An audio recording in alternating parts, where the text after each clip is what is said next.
ಆ ಲೀಡರ್ಸ್ ಎಲ್ರಿಗೂ ನಮಸ್ತೆ. ಇವತ್ತಿನ ಒಂದು ಇಂಪಾರ್ಟೆಂಟ್ ಟ್ರೈನಿಂಗ್ ಸೆಷನ್ ನ ಶುರು ಮಾಡೋಣ. ಸಬ್ಜೆಕ್ಟ್ ಆಲ್ರೆಡಿ ನಿಮ್ಗೆ ಗೊತ್ತಿದೆ ಏನು ಅಂತೇಳಿ. ಡೈರೆಕ್ಟ್ ಸೆಲ್ಲಿಂಗ್ ಇಂಡಸ್ಟ್ರಿಯಲ್ಲಿ ತುಂಬಾ ಜನ ಕೆಲಸವನ್ನ ಶುರು ಮಾಡ್ತಾರೆ, ಆದ್ರೆ ಎಲ್ಲರೂ ಕೂಡ ಸಕ್ಸಸ್ಫುಲ್ ಆಗಲ್ಲ. ಏನಕ್ಕೋಸ್ಕರ ಅನ್ನೋ ಒಂದು ಪ್ರಶ್ನೆ ಎಲ್ಲರಲ್ಲೂ ಕೂಡ ಕಾಡ್ತಾ ಇರತ್ತೆ. ಅದೇ ಒಂದು ಪ್ರಶ್ನೆ ನಿಮ್ಮಲ್ಲೂ ಕೂಡ ಇರ್ಬೋದು. Yes or no, am I right? Chat box ನಲ್ಲಿ ಆನ್ಸರ್ ಮಾಡಿ. ಆ ಒಂದು ಪ್ರಶ್ನೆ ನಿಮ್ಮಲ್ಲೂ ಕೂಡ ಇದ್ರೆ, ಹಾಗೆ ನೋಡಿದ್ರೆ ಈ ಇಂಡಸ್ಟ್ರಿಯಲ್ಲಿ ಸಕ್ಸಸ್ ರೇಷಿಯೋ ತುಂಬಾನೇ ಕಡಿಮೆ ಇದೆ. ಸಕ್ಸಸ್ ರೇಷಿಯೋ ಅಂತಂದ್ರೆ 100 ಜನ ಈ ಒಂದು ವ್ಯಾಪಾರವನ್ನ ಅಥವಾ ಒಂದು ಬಿಸ್ನೆಸ್ ಅನ್ನ ಶುರು ಮಾಡಿದ್ರೆ, ಈ ಒಂದು ಬಿಸ್ನೆಸ್ ನಲ್ಲಿ ಗೆಲ್ಲವರ ಸಂಖ್ಯೆ, ಇನ್ಕಮ್ ಮಾಡೋರ ಸಂಖ್ಯೆ, ಅಚೀವ್ಮೆಂಟ್ ಮಾಡೋರ ಸಂಖ್ಯೆ ನಾಟ್ ಇವನ್ 5% ಇಲ್ಲ.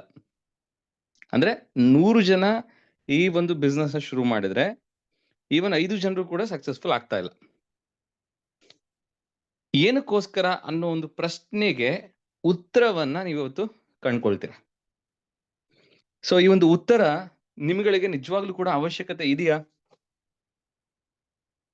ಅವಶ್ಯಕತೆ ಇದೆ ಅಂತಂದ್ರೆ ಎಲ್ಲರನ್ನು ಕೂಡ ಒಂದ್ಸಲ ಅನ್ಮ್ಯೂಟ್ ಮಾಡ್ತೀನಿ, ಎಸ್ ಅಂತೇಳಿ. ನಿಜವಾಗ್ಲೂ ಅವಶ್ಯಕತೆ ಇದೆಯಾ ಈ ಒಂದು ಪ್ರಶ್ನೆಗೆ ಉತ್ತರವನ್ನ ಕಂಡ್ಕೊಳ್ಳುವಂಥದ್ದು? Yes sir. ಎಸ್ ಸರ್ ಇದೆ. ಚಾಟ್ ಬಾಕ್ಸ್ ಓಪನ್ ಮಾಡಿ sir. Yes sir. Chat box open. Yes, thank you.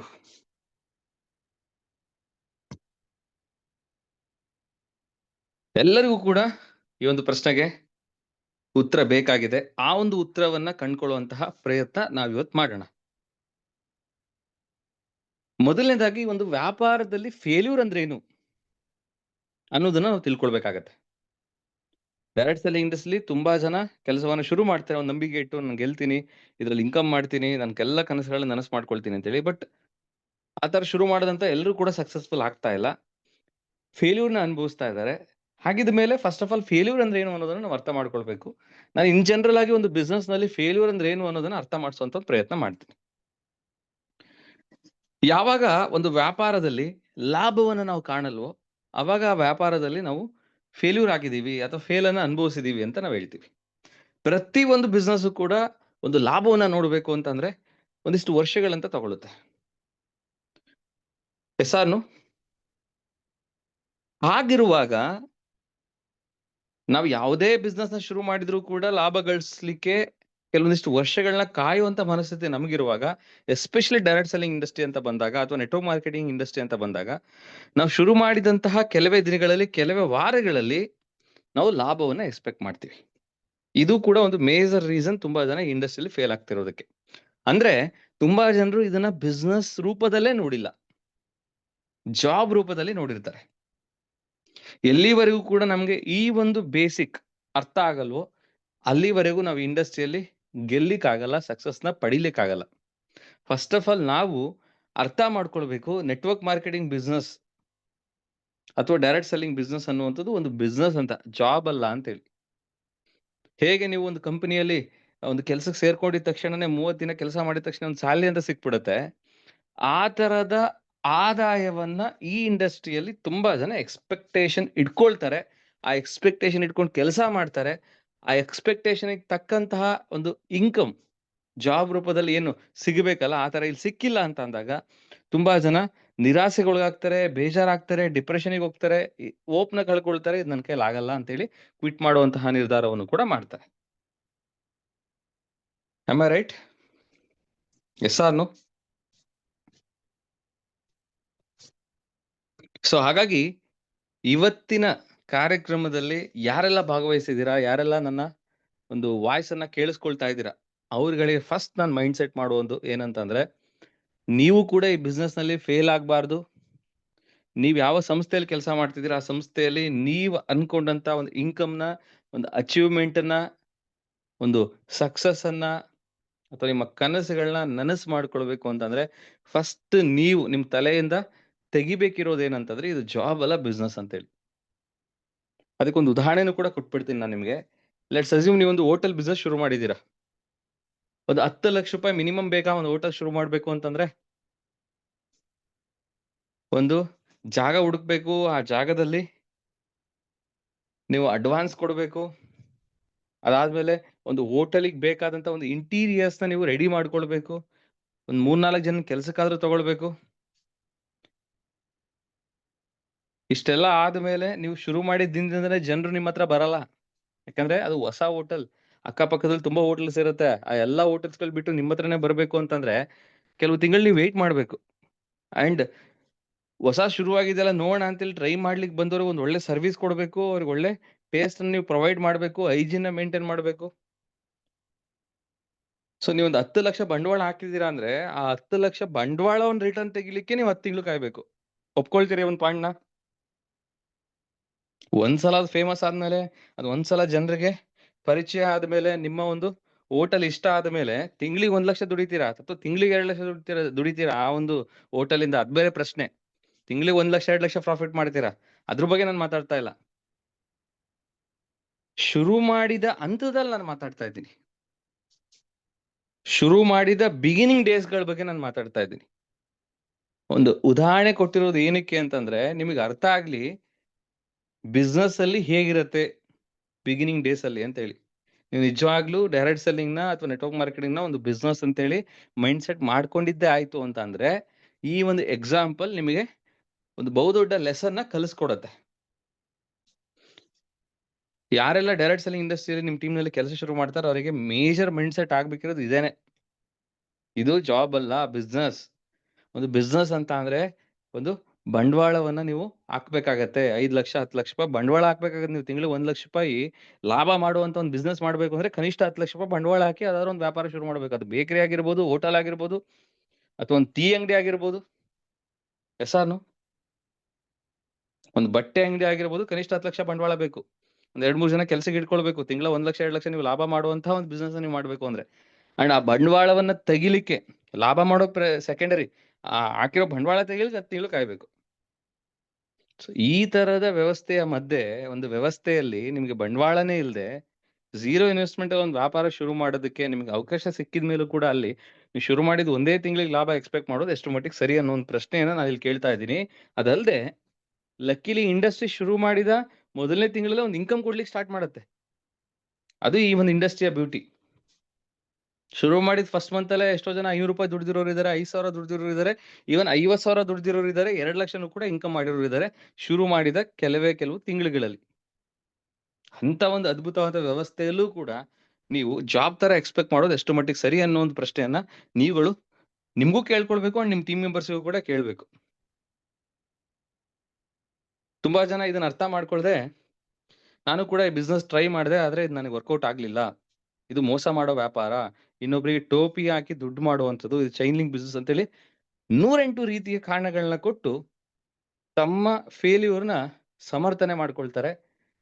ಇದು ನನ್ನಿಂದ ಆಗಿರೋದು ಮಿಸ್ಟೇಕ್ ಅಲ್ಲ, ಇಂಡಸ್ಟ್ರಿದೇ ಮಿಸ್ಟೇಕ್, ಇಂಡಸ್ಟ್ರಿನೇ ಸರಿ ಇಲ್ಲ ಅಂತೇಳಿ ಬ್ಲೇಮ್ ಮಾಡೋರು ಕೋಟ್ಯಾಂತರ ಜನ ಇದಾರೆ ಹೊರಗಡೆ. ಪಾಪ ಅವ್ರಿಗೆ ಗೊತ್ತಿಲ್ಲ ಅವರು ಶುರು ಮಾಡಿದೊಂದು ಬಿಸ್ನೆಸ್ ಜಾಬ್ ಅಲ್ಲ ಅಂತೇಳಿ. They expect profit in few days. ಶುರು ಮಾಡಿದಂತಹ ಕೆಲವೇ ದಿನಗಳಲ್ಲಿ, ಕೆಲವೇ ವಾರಗಳಲ್ಲಿ, ಕೆಲವೇ ತಿಂಗಳಲ್ಲಿ ಲಾಭವನ್ನು ಎಕ್ಸ್ಪೆಕ್ಟ್ ಮಾಡಿರ್ತಾರೆ. ಹಾಗಾಗಿ ಅವರು ಈ ಒಂದು ಇಂಡಸ್ಟ್ರಿ ಸೋತಿರ್ತಾರೆ, ಫೇಲ್ಯೂರ್ನ ಅನುಭವಿಸಿರ್ತಾರೆ. ಅಂಡ್ ಇನ್ನೊಂದು ವೆರಿ ಇಂಪಾರ್ಟೆಂಟ್ ನಾವು ಇಲ್ಲಿ ಅರ್ಥ ಮಾಡ್ಕೊಳ್ಬೇಕಿರೋದು ಏನಂತಂದ್ರೆ, ಲೆಟ್ಸ್ ಅಸ್ಯೂಮ್ ನಿಮ್ಗೆ ಹೋಟ್ಲ್ ಬಗ್ಗೆನೇ ಐಡಿಯಾ ಇಲ್ಲ. ಒಂದು ಹೋಟೆಲ್ ಅಂದ್ರೆ ಹೇಗಿರುತ್ತೆ, ಅದನ್ನ ಹೇಗ್ ನಡೆಸಬೇಕು, ಏನೇನೋ ಐಡಿಯಾ ಇರಲ್ಲ.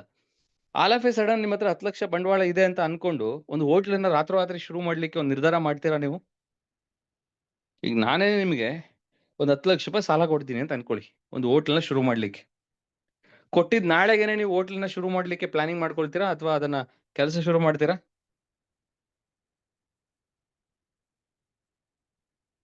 ಮತ್ತೇನ್ ಮಾಡ್ತೀರಾ? ಶುರು ಮಾಡದೆ ಏನ್ ಮಾಡ್ತೀರಾ? ನೋಡೋಣ ಯಾರು ಆನ್ಸರ್ ಮಾಡ್ತೀರಾ, ಅವ್ರು ಹ್ಯಾಂಡ್ ರೈಸ್ ಮಾಡಿ, ಅವ್ರನ್ನ ಅನ್ಮ್ಯೂಟ್ ಮಾಡ್ತೀನಿ. ಇವಾಗ 10 ಲಕ್ಷ ರೂಪಾಯಿ ನಿಮ್ಗೆ ಒಂದು ಸಾಲ ರೂಪದಲ್ಲಿ ಯಾರೋ ಕೊಡ್ತಾರೆ ಅಂತ ಅನ್ಕೊಳ್ಳಿ. ನೀವು ಒಂದು ಹೋಟೆಲ್ ಬಿಸ್ನೆಸ್ ಶುರು ಮಾಡ್ಬೇಕು ಅಂತ ಅನ್ಕೊಂಡಿದ್ದೀರಾ. ವೆರಿ ಗುಡ್, ಸುಕನ್ಯಾ ಮೇಡಮ್ ಒಂದು ರೈಟ್ ಆನ್ಸರ್ ಕೊಟ್ಟಿದ್ದಾರೆ. ಪ್ಲಾನಿಂಗ್. ಲಕ್ಷ್ಮಿ ಮೇಡಮ್ ಕೂಡ ಒಂದು ರೈಟ್ ಆನ್ಸರ್ ಕೊಟ್ಟಿದ್ದಾರೆ. ಪ್ಲಾನಿಂಗ್ ಏನ್ ಮಾಡ್ತೀವಿ ನಾವು? ಪ್ಲಾನಿಂಗ್ ಮಾಡ್ತೀವಿ, ಕರೆಕ್ಟಾ? ಏನ್ ಪ್ಲಾನಿಂಗ್ ಮಾಡ್ತೀವಿ? ಈ 10 ಲಕ್ಷದಲ್ಲಿ ನಾನು ಯಾವ್ದ್ಯಾವ್ದಕ್ಕೆ ಎಷ್ಟೆಷ್ಟು ಅಮೌಂಟ್ ಅನ್ನ ಅಲೋಕೇಟ್ ಮಾಡಬೇಕು ಅಂಡ್ ಶುರು ಮಾಡಿದ್ರೆ ಎಲ್ಲಿ ಶುರು ಮಾಡಬೇಕು, ಅತಿ ಹೆಚ್ಚು ಬಿಸ್ನೆಸ್ ಯಾವ ಜಾಗದಲ್ಲಿ ಆಗತ್ತೆ, ಇಂಟೀರಿಯರ್ ಹೇಗಿರಬೇಕು, ನನ್ನ ಮೆನು ಏನೇನ್ ಇರಬೇಕು, ಮೆನು ಅಲ್ಲಿ ಏನೇನ್ ಐಟಮ್ಸ್ ಇರಬೇಕು, ಅಂಡ್ ಒಂದ್ ಒಳ್ಳೆ ಅಡಿಗೆ ಮಾಡುವಂತವ್ರನ್ನ ಎಲ್ಲಿಂದ ಹುಡುಕ್ಬೇಕು. ಈ ತರ 100 ರೀತಿಯ ಪ್ಲಾನಿಂಗ್ಸ್ ನೀವು ಮಾಡ್ತೀರಾ. ಪ್ಲಾನಿಂಗ್ ಮಾಡಿದ ನಂತರ ಅದಕ್ಕೆ 1 ತಿಂಗಳು ಟೈಮ್ ತಗೊಳ್ತೀರಾ, 2 ತಿಂಗಳು ತಗೊಳ್ತೀರಾ, ಕೆಲವರು 6 ತಿಂಗಳು ಕೂಡ ಟೈಮ್ ತಗೊಂಡು ಬಿಸ್ನೆಸ್ ಸ್ಟಾರ್ಟ್ ಮಾಡೋರು ಇದ್ದಾರೆ. ಅಂದ್ರೆ ಇಲ್ಲಿ ಒಂದು ಇಂಪಾರ್ಟೆಂಟ್ ವಿಚಾರ ನಾನು ನಿಮ್ಗೆ ಅರ್ಥ ಮಾಡಿಸಿ ಪ್ರಯತ್ನ ಮಾಡ್ತಿರೋದೇನಂದ್ರೆ, ಯಾವುದೇ ಒಂದು ಬಿಸ್ನೆಸ್ ನಾವು ಶುರು ಮಾಡುವಂತ ಸಂದರ್ಭದಲ್ಲಿ ಫಸ್ಟ್ ಆ ಬಿಸ್ನೆಸ್ ಬಗ್ಗೆ ಕಲೀಲಿಕ್ಕೆ ಇಷ್ಟಪಡ್ತೀವಿ ಅಂಡ್ ಒಂದು ಕಲ್ತ್ ಬಿಟ್ಟು ಪ್ಲಾನಿಂಗ್ ಮಾಡ್ಕೊಳ್ತೀವಿ. ಅದಾದ್ಮೇಲೆ ಬಿಸ್ನೆಸ್ ಟ್ರೈ ಮಾಡ್ತೀವಿ. ಓನ್ಲಿ ಇನ್ ಡೈರೆಕ್ಟ್ ಸೆಲ್ಲಿಂಗ್ ಮಾತ್ರ ಪ್ಲಾನಿಂಗ್ ಇಲ್ಲದೆ ಇಂಡಸ್ಟ್ರಿ ಬಗ್ಗೆನೇ ಕಲಿದೆ ಫ್ರಮ್ ದ ಫಸ್ಟ್ ಡೇನೆ ತಮಿಗ್ ತಿಳಿದಂಗೆ ಕೆಲಸ ಮಾಡ್ಲಿಕ್ಕೆ ಶುರು ಮಾಡ್ತಾರೆ. ತಮಿಗ್ ತಿಳಿದಂಗೆ ವರ್ಕ್ ಮಾಡಿದ ನಂತರ ಏನ್ ರಿಸಲ್ಟ್ ಬರಬೇಕಲ್ಲ ಆ ರಿಸಲ್ಟ್ ಬರಲ್ಲ. ಯಾಕಂದ್ರೆ ತಮಿಗ್ ತಿಳಿದಂಗೆ ಕೆಲಸ ಮಾಡಿರ್ತಾರೆ. ಆ ರಿಸಲ್ಟ್ ಬಂದಿಲ್ದೇ ಇರೋದಕ್ಕೆ ಇಂಡಸ್ಟ್ರಿನೇ ಸರಿ ಇಲ್ಲ ಅಂತೇಳಿ ಇಂಡಸ್ಟ್ರಿ ಮೋಸ ಮಾಡೋ ವ್ಯಾಪಾರ, ಟೋಪಿ ಹಾಕುವಂಥದ್ದು, ಚೈನ್ ಲಿಂಕ್, ಈ ತರ 108 ರೀತಿಯ ಹೆಸರುಗಳನ್ನ ಈ ಒಂದು ಬಿಸ್ನೆಸ್ಗೆ ಇಟ್ಟು ಬಿಸ್ನೆಸ್ ನ ಕ್ವಿಟ್ ಮಾಡ್ತಾರೆ.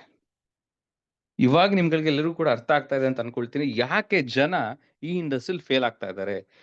100 ಜನ ಇಂಡಸ್ಟ್ರಿ ಒಳಗಡೆ ಬಂದ್ರೆ 100 ಜನರು ಕೂಡ ಸಕ್ಸಸ್ಫುಲ್ ಆಗ್ತಾ ಇಲ್ಲ.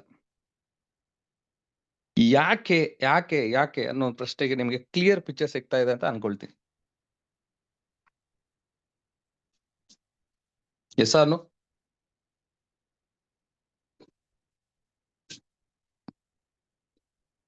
ನಿಮ್ಮ ಒಂದು ಚಾಟ್ ಬಾಕ್ಸ್ ನ ರಿಪ್ಲೈ ನನಗೆ ಗ್ಯಾರಂಟಿ ಕೊಡುತ್ತೆ ನೀವು ಕ್ಲಾಸ್ ನಲ್ಲಿ ಭಾಗವಹಿಸ್ತಾ ಇದ್ದೀರಾ, ನೀವು ಕ್ಲಾಸ್ ನಲ್ಲಿ ಇನ್ವಾಲ್ವ್ಮೆಂಟ್ ಕೊಡ್ತಾ ಇದ್ದೀರಾ. ನಾನು ಹೇಳ್ತಿರೋದು ನಿಮ್ಗಳಿಗೆ ಅರ್ಥ ಆಗ್ತಿದೆ ಅಂತೇಳಿ.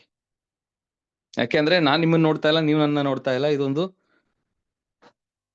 ಒಂಥರ ವಾಯ್ಸ್ ಕಾಲ್ ಅಂತ ಹೇಳ್ಬೋದು. ಹೇಗೆ ನಾವು ಫೋನ್ ಕಾಲ್ ಮಾಡಿದ್ರೆ ಆ ಫೋನ್ ಕಾಲ್ ನಲ್ಲಿ ಬರೀ ವಾಯ್ಸ್ ಅನ್ನ ಕೇಳಿಸ್ಕೊಳ್ಳಿಕ್ ಸಾಧ್ಯತೆ ಆಗತ್ತೆ. ನಾನು ನಿಮಗ್ ಮಾತಾಡುವಂಥದ್ದು, ನೀವು ನನಗ್ ಮಾತಾಡೋದಂತ ಅಷ್ಟೇ ಕೇಳೋದಕ್ಕೆ ಸಾಧ್ಯ ಆಗತ್ತೆ. ಆ ತರದ ಒಂದು ಮೀಟಿಂಗ್ ಇದು. ಯಾಕೆಂದ್ರೆ ಸ್ಲೈಡ್ಸ್ ಗಳನ್ನ ತೋರಿಸಿ ನಾನು ನಿಮಗೆ ಕ್ಲಾಸಸ್ಗಳನ್ನ ತಗೊಳ್ತಿರೋದ್ರಿಂದ ನಾನು ನಿಮ್ಮನ್ನ ನೋಡ್ಲಿಕ್ಕೆ ಆಗ್ತಿಲ್ಲ, ನೀವು ನನ್ನ ನೋಡ್ಲಿಕ್ಕೆ ಆಗ್ತಿಲ್ಲ. ಹಾಗಾಗಿ ನಿಮ್ಮ ರಿಪ್ಲೈ ಇನ್ ಚಾಟ್ ಬಾಕ್ಸ್ ನನಗೆ ಕ್ಲಾರಿಟಿ ಕೊಡುತ್ತೆ ನಾನು ಹೇಳ್ತಿರೋದು ನಿಮ್ಗೆ ಅರ್ಥ ಆಗ್ತಿದೆ ಅಂತೇಳಿ. ಯಾಕೆ ಇಂಡಸ್ಟ್ರಿಯಲ್ಲಿ ಸಕ್ಸಸ್ ರೇಷಿಯೋ ನಾಟ್ ಇವನ್ 5% ಇಲ್ಲ? ನಿಮ್ ಟೀಮ್ ನಲ್ಲಿ 100 ಜನ ಜಾಯ್ನ್ ಆದ್ರೆ 100 ಜನರು ಕೂಡ ಯಾಕೆ ಉಳ್ಕೊಳ್ತಿಲ್ಲ? ಒಂದ್ 3 months 4 months 6 months ಆದ್ಮೇಲೆ ಒಂದ್ 5-10 ಜನ ಅಷ್ಟೇ ಉಳ್ಕೊಳ್ತಾ ಇದ್ದಾರೆ ಇಂಡಸ್ಟ್ರಿಯಲ್ಲಿ ಅನ್ನೋದಕ್ಕೆ ಹಲವಾರು ವಿಚಾರಗಳನ್ನ ನಾವು ತಿಳ್ಕೊಳ್ತಾ ಇದೀವಿ. ಜನ ಈ ಒಂದು ಇಂಡಸ್ಟ್ರಿ ಬಗ್ಗೆ ನೆಗೆಟಿವ್ ಹೇಳಲಿಕ್ಕೆ ಕಾರಣ ಏನು ಅನ್ನೋದನ್ನ ನಾವು ಪಟ್ಟಿ ಮಾಡಿ ನೋಡೋದಾದ್ರೆ, ಮೊದಲನೇದಾಗಿ ಯಾರೋ ಅವರಿಗೆ ಒಂದಿಷ್ಟು ಉತ್ಪನ್ನಗಳನ್ನ ಅಥವಾ ಒಂದಿಷ್ಟು ಪ್ರಾಡಕ್ಟ್ಸ್ ಗಳನ್ನ ಗಿಫ್ಟ್ ಆಗಿ ಕೊಟ್ಟಿರ್ತಾರೆ. ಅಂದ್ರೆ ಆ ಒಂದು ಪ್ರಾಡಕ್ಟ್ಸ್ ಗೆ ಅವರೇ ಹಣ ಕೊಟ್ಟು ಆ ಪ್ರಾಡಕ್ಟ್ ನ ಮಹತ್ವ ತಿಳ್ಕೊಂಡು ಆ ಪ್ರಾಡಕ್ಟ್ ನ ಖರೀದಿ ಮಾಡಿರಲ್ಲ, ಯಾರೋ ಅವ್ರಿಗೆ ಗಿಫ್ಟ್ ಆಗಿ ಕೊಟ್ಟಿರ್ತಾರೆ. ಇದು ಒಂದು ಪಾಸಿಬಿಲಿಟಿ. ಇನ್ನೊಂದು, ಬರೀ ಅವ್ರ ಪ್ರಾಡಕ್ಟ್ಸ್ ನ ಅಷ್ಟೇ ಖರೀದಿ ಮಾಡಿರ್ತಾರೆ. ಅಥವಾ ಇನ್ನೊಂದು ರೀಸನ್, ಬರೀ 1-2-3 ಮೀಟಿಂಗ್ಸ್ ಅಷ್ಟೇ ಅಟೆಂಡ್ ಆಗಿರ್ತಾರೆ. ಅಥವಾ ತಮ್ಮ ಲೀಡರ್ಸ್ ಜೊತೆ 1-2-3 ಪ್ರೆಸೆಂಟೇಷನ್ಸ್ ನ ಆರ್ಗನೈಸ್ ಮಾಡಿಸಿರ್ತಾರೆ. ಇಷ್ಟನ್ನ ಮಾಡಿ ನಮ್ಗೆ ಈ ಇಂಡಸ್ಟ್ರಿಯಲ್ ಸಕ್ಸಸ್ ಸಿಕ್ಕಿಲ್ಲ ಅನ್ನೋದು ಎಷ್ಟು ಮಟ್ಟಿಗೆ ಸರಿ ಅನ್ನೋದನ್ನ ನಾವು ನೋಡ್ಬೇಕಾಗತ್ತೆ. ಈಗ ಒಂದೊಂದೇ ಮೇಜರ್ ಕಾರಣಗಳನ್ನ ಪಟ್ಟಿ ಮಾಡ್ತಾ ಅವುಗಳನ್ನ ತಿಳ್ಕೊಳ್ತಾ ಹೋಗೋಣ. ಅದರಲ್ಲಿ ಮೊದಲನೇದು ಅನ್ರಿಯಲಿಸ್ಟಿಕ್ ಎಕ್ಸ್ಪೆಕ್ಟೇಷನ್ ಅಂತ ಕರಿತೀವಿ. ಅವಾಸ್ತವಿಕ ನಿರೀಕ್ಷೆಗಳು. ವಾಸ್ತವಿಕವಾಗಿ ನಿರೀಕ್ಷೆಗಳನ್ನ ಇಟ್ಕೊಳ್ಳೋದಕ್ಕೂ ಅವಾಸ್ತವಿಕವಾಗಿ ನಿರೀಕ್ಷೆಗಳನ್ನ ಇಟ್ಕೊಳ್ಳೋದಕ್ಕೂ ತುಂಬಾ ಯೂಸ್ ಡಿಫ್ರೆನ್ಸ್ ಇದೆ. ಅವಾಸ್ತವಿಕ ಅಂದ್ರೆ ಅನ್ರಿಯಲಿಸ್ಟಿಕ್ ಅಂತ ಕರಿತೀವಿ. ಈಗ ಆನೆ ಮೇಲೆ ನಾವು ಕೂತ್ಕೊಳ್ಳುವಂಥದ್ದು ರಿಯಲಿಸ್ಟಿಕ್, ನಮ್ಮ ಮೇಲೆ ಆನೆ ಕೂತ್ಕೊಳ್ಳುವಂಥದ್ದು ಅನ್ರಿಯಲಿಸ್ಟಿಕ್. ಎಸಾನು ಹಾಗೆ ಏನನ್ನ ಎಕ್ಸ್ಪೆಕ್ಟ್ ಮಾಡ್ತಾರೆ? ಅನ್ರಿಯಲಿಸ್ಟಿಕ್ ಅಂದ್ರೆ ಸಾಧ್ಯನೇ ಇಲ್ಲದೆ ಇರುವಂತಹ ನಿರೀಕ್ಷೆಗಳನ್ನ ಕೆಲವರು ಇಟ್ಕೊಳ್ತಾರೆ ಇಂಡಸ್ಟ್ರಿ ಬಗ್ಗೆ. ಆ ಒಂದು ಅನ್ರಿಯಲಿಸ್ಟಿಕ್ ಎಕ್ಸ್ಪೆಕ್ಟೇಷನ್ ಏನು ಜನರಿಂದ ಅನ್ನೋದನ್ನು ನೋಡೋದಾದ್ರೆ, ಕೆಲವರು ಈ ಬಿಸ್ನೆಸ್ ನ ಲಾಟ್ರಿ ಅಂತ ಅನ್ಕೊಳ್ತಾರೆ. ಹೇಗೆ ಒಂದು ಟಿಕೆಟ್ ನ ಖರೀದಿ ಮಾಡಿ ಇವತ್ತಲ್ಲ ನಾಳೆ ಅದು ಲಾಟ್ರಿ ನನಗೆ ಹೊಡೆಯುತ್ತೆ ಅಂತೇಳಿ ಒಂದು ಹೋಪ್ ಇಟ್ಕೊಂಡು ಕಾಯ್ತಾರೆ ಜನ, ಹಂಗೆ ಒಂದಿಷ್ಟು ಪ್ರಾಡಕ್ಟ್ಸ್ ಗಳನ್ನ ಖರೀದಿ ಮಾಡಿಬಿಟ್ರೆ ಸಾಕು, ಇವತ್ತೆಲ್ಲ ನನಗೆ ಲಕ್ಷಾಂತರ ರೂಪಾಯಿ ಕೋಟ್ಯಾಂತರ ರೂಪಾಯಿ ದುಡ್ಡು ಬಂದ್ಬಿಡುತ್ತೆ ಅನ್ನೋ ಒಂದು ಮೈಂಡ್ ಸೆಟ್ ನಲ್ಲಿ ಕೆಲವರು ಇರ್ತಾರೆ. ಒಂದಿಷ್ಟು ಪ್ರಾಡಕ್ಟ್ಸ್ ಗಳನ್ನ ಖರೀದಿ ಮಾಡಿ ಶ್ರೀಮಂತರಾಗ್ಲಿಕ್ಕೆ ಯೋಚನೆ ಮಾಡ್ತಿರ್ತಾರೆ. ಇನ್ನೊಂದಿಷ್ಟು ಜನ ಒಂದ್ 2-3 ಜನ ಜಾಯಿನ್ ಮಾಡಿಸ್ಬಿಡ್ತಾರೆ. ಜಾಯಿನ್ ಮಾಡಿಸಿ ಅವರೇ ಕೆಲಸ ಮಾಡ್ಕೊಂಡು ಹೋಗ್ಲಿ ಅಂತ ಆರಾಮಾಗಿ ಕೂತ್ಕೊಂಡಿರ್ತಾರೆ. ಬಿಡು ನಾನು 2-3 ಜನ ಸೇರ್ಸಿದೀನಿ ಅವ್ರು ಮಾಡ್ಕೊಂಡು ಹೋಗ್ತಾರೆ ಅಂತೇಳಿ. ಅಂದ್ರೆ ಕೆಲಸ ಮಾಡಿದ್ದು ಬರೀ ಒಂದ್ 2-3 ಜನಕ್ಕೆ ಪರಿಚಯ ಮಾಡಿಸಿದ್ದು. ಅವರೇ ಮಾಡ್ಕೊಂಡು ಹೋಗ್ಬೇಕು ಅನ್ನೋದನ್ನ ಎಕ್ಸ್ಪೆಕ್ಟ್ ಮಾಡುವಂಥದ್ದು. ಅಂದ್ರೆ ರಾಂಗ್ ಎಕ್ಸ್ಪೆಕ್ಟೇಷನ್ಸ್ ನಾನು ಹೇಳ್ತಾ ಇರುವಂಥದ್ದು. ಒಂದು ತಪ್ಪು ಕಲ್ಪನೆಗಳನ್ನ ಇಟ್ಕೊಂಡು ಕೆಲಸ ಮಾಡಿದ್ರೆ ಏನಾಗತ್ತೆ? At the end of the day fail ಆಗ್ತಾರೆ ಅಂತ ಹೇಳಿ. ಇನ್ನು ಕೆಲವರು ನನ್ನ ಅಪ್ಲೈನೇ ಕೆಲಸ ಮಾಡ್ಲಿ, ನನ್ನ ಅಪ್ಲೈನೇ ನನಗೆ ಟೀಮ್ ಕಟ್ಕೊಡ್ಲಿ, ನನ್ನ ಅಪ್ಲೈನೇ ನನಗೆ ಒಂದು ಟೀಮ್ ನ ಬಿಲ್ಡ್ ಮಾಡಿ ನನಗೆ ಇನ್ಕಮ್ ಬರೋ ತರ ಮಾಡ್ಲಿ ಅಂತ ಹೇಳಿ ಕೆಲವರು ಎಕ್ಸ್ಪೆಕ್ಟ್ ಮಾಡ್ತಾರೆ. ಇನ್ ಕೆಲವರು ನಾನು ಅವ್ರಿಗೆ ಪ್ರಾಡಕ್ಟ್ ಖರೀದಿ ಮಾಡಿನೇ ಒಂದು ದೊಡ್ಡ ಸಹಾಯ ಮಾಡ್ಬಿಟ್ಟಿದ್ದೀನಿ, ಅವರೇ ನನಗೆ ಬಿಸ್ನೆಸ್ ಮಾಡಿ ಕೊಡ್ಲಿ ಅಂತ ಹೇಳಿ. ಇನ್ನೊಂದಿಷ್ಟು ಕಡೆ ಯಾರು ಅವ್ರನ್ನ ರೆಫರ್ ಮಾಡಿರ್ತಾರ ಅವರೇನೇ ಒಂದು ರಾಂಗ್ ಕಮಿಟ್ಮೆಂಟ್ ಕೊಟ್ಬಿಟ್ಟಿರ್ತಾರೆ. ನೀವೇನೂ ಕೆಲಸ ಮಾಡೋದು ಬೇಕಾಗಿಲ್ಲ, ಒಂದು 10,000 ರೂಪಾಯಿ ಅಥವಾ ಒಂದು 50,000 ರೂಪಾಯಿ ಪ್ರಾಡಕ್ಟ್ ಪರ್ಚೇಸ್ ಮಾಡ್ಬಿಟ್ರೆ ಸಾಕು, ನಿಮ್ ಟೀಮ್ ಆಟೋಮೆಟಿಕಲಿ ನಾನು ಬಿಲ್ಡ್ ಮಾಡ್ಬಿಡ್ತೀನಿ ಅಂತ ಹೇಳಿ ಒಂದು ರಾಂಗ್ ಕಮಿಟ್ಮೆಂಟ್ ಅವರನ್ನ ರೆಫರ್ ಮಾಡಿರೋರು ಕೂಡ ಒಂದು ಕೊಟ್ಬಿಟ್ಟಿರ್ತಾರೆ. ಈ ಕಾರಣಗಳಿಗೂ ತುಂಬಾ ಜನ ಫೇಲ್ ಆಗುವಂತ ಸಾಧ್ಯತೆ ಇರುತ್ತೆ.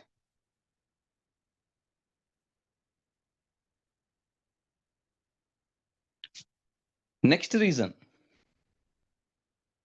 ಏನಕ್ಕೆ ಜನ ಫೇಲ್ ಆಗ್ತಾರೆ ಅನ್ನೋ ವಿಚಾರದಲ್ಲಿ,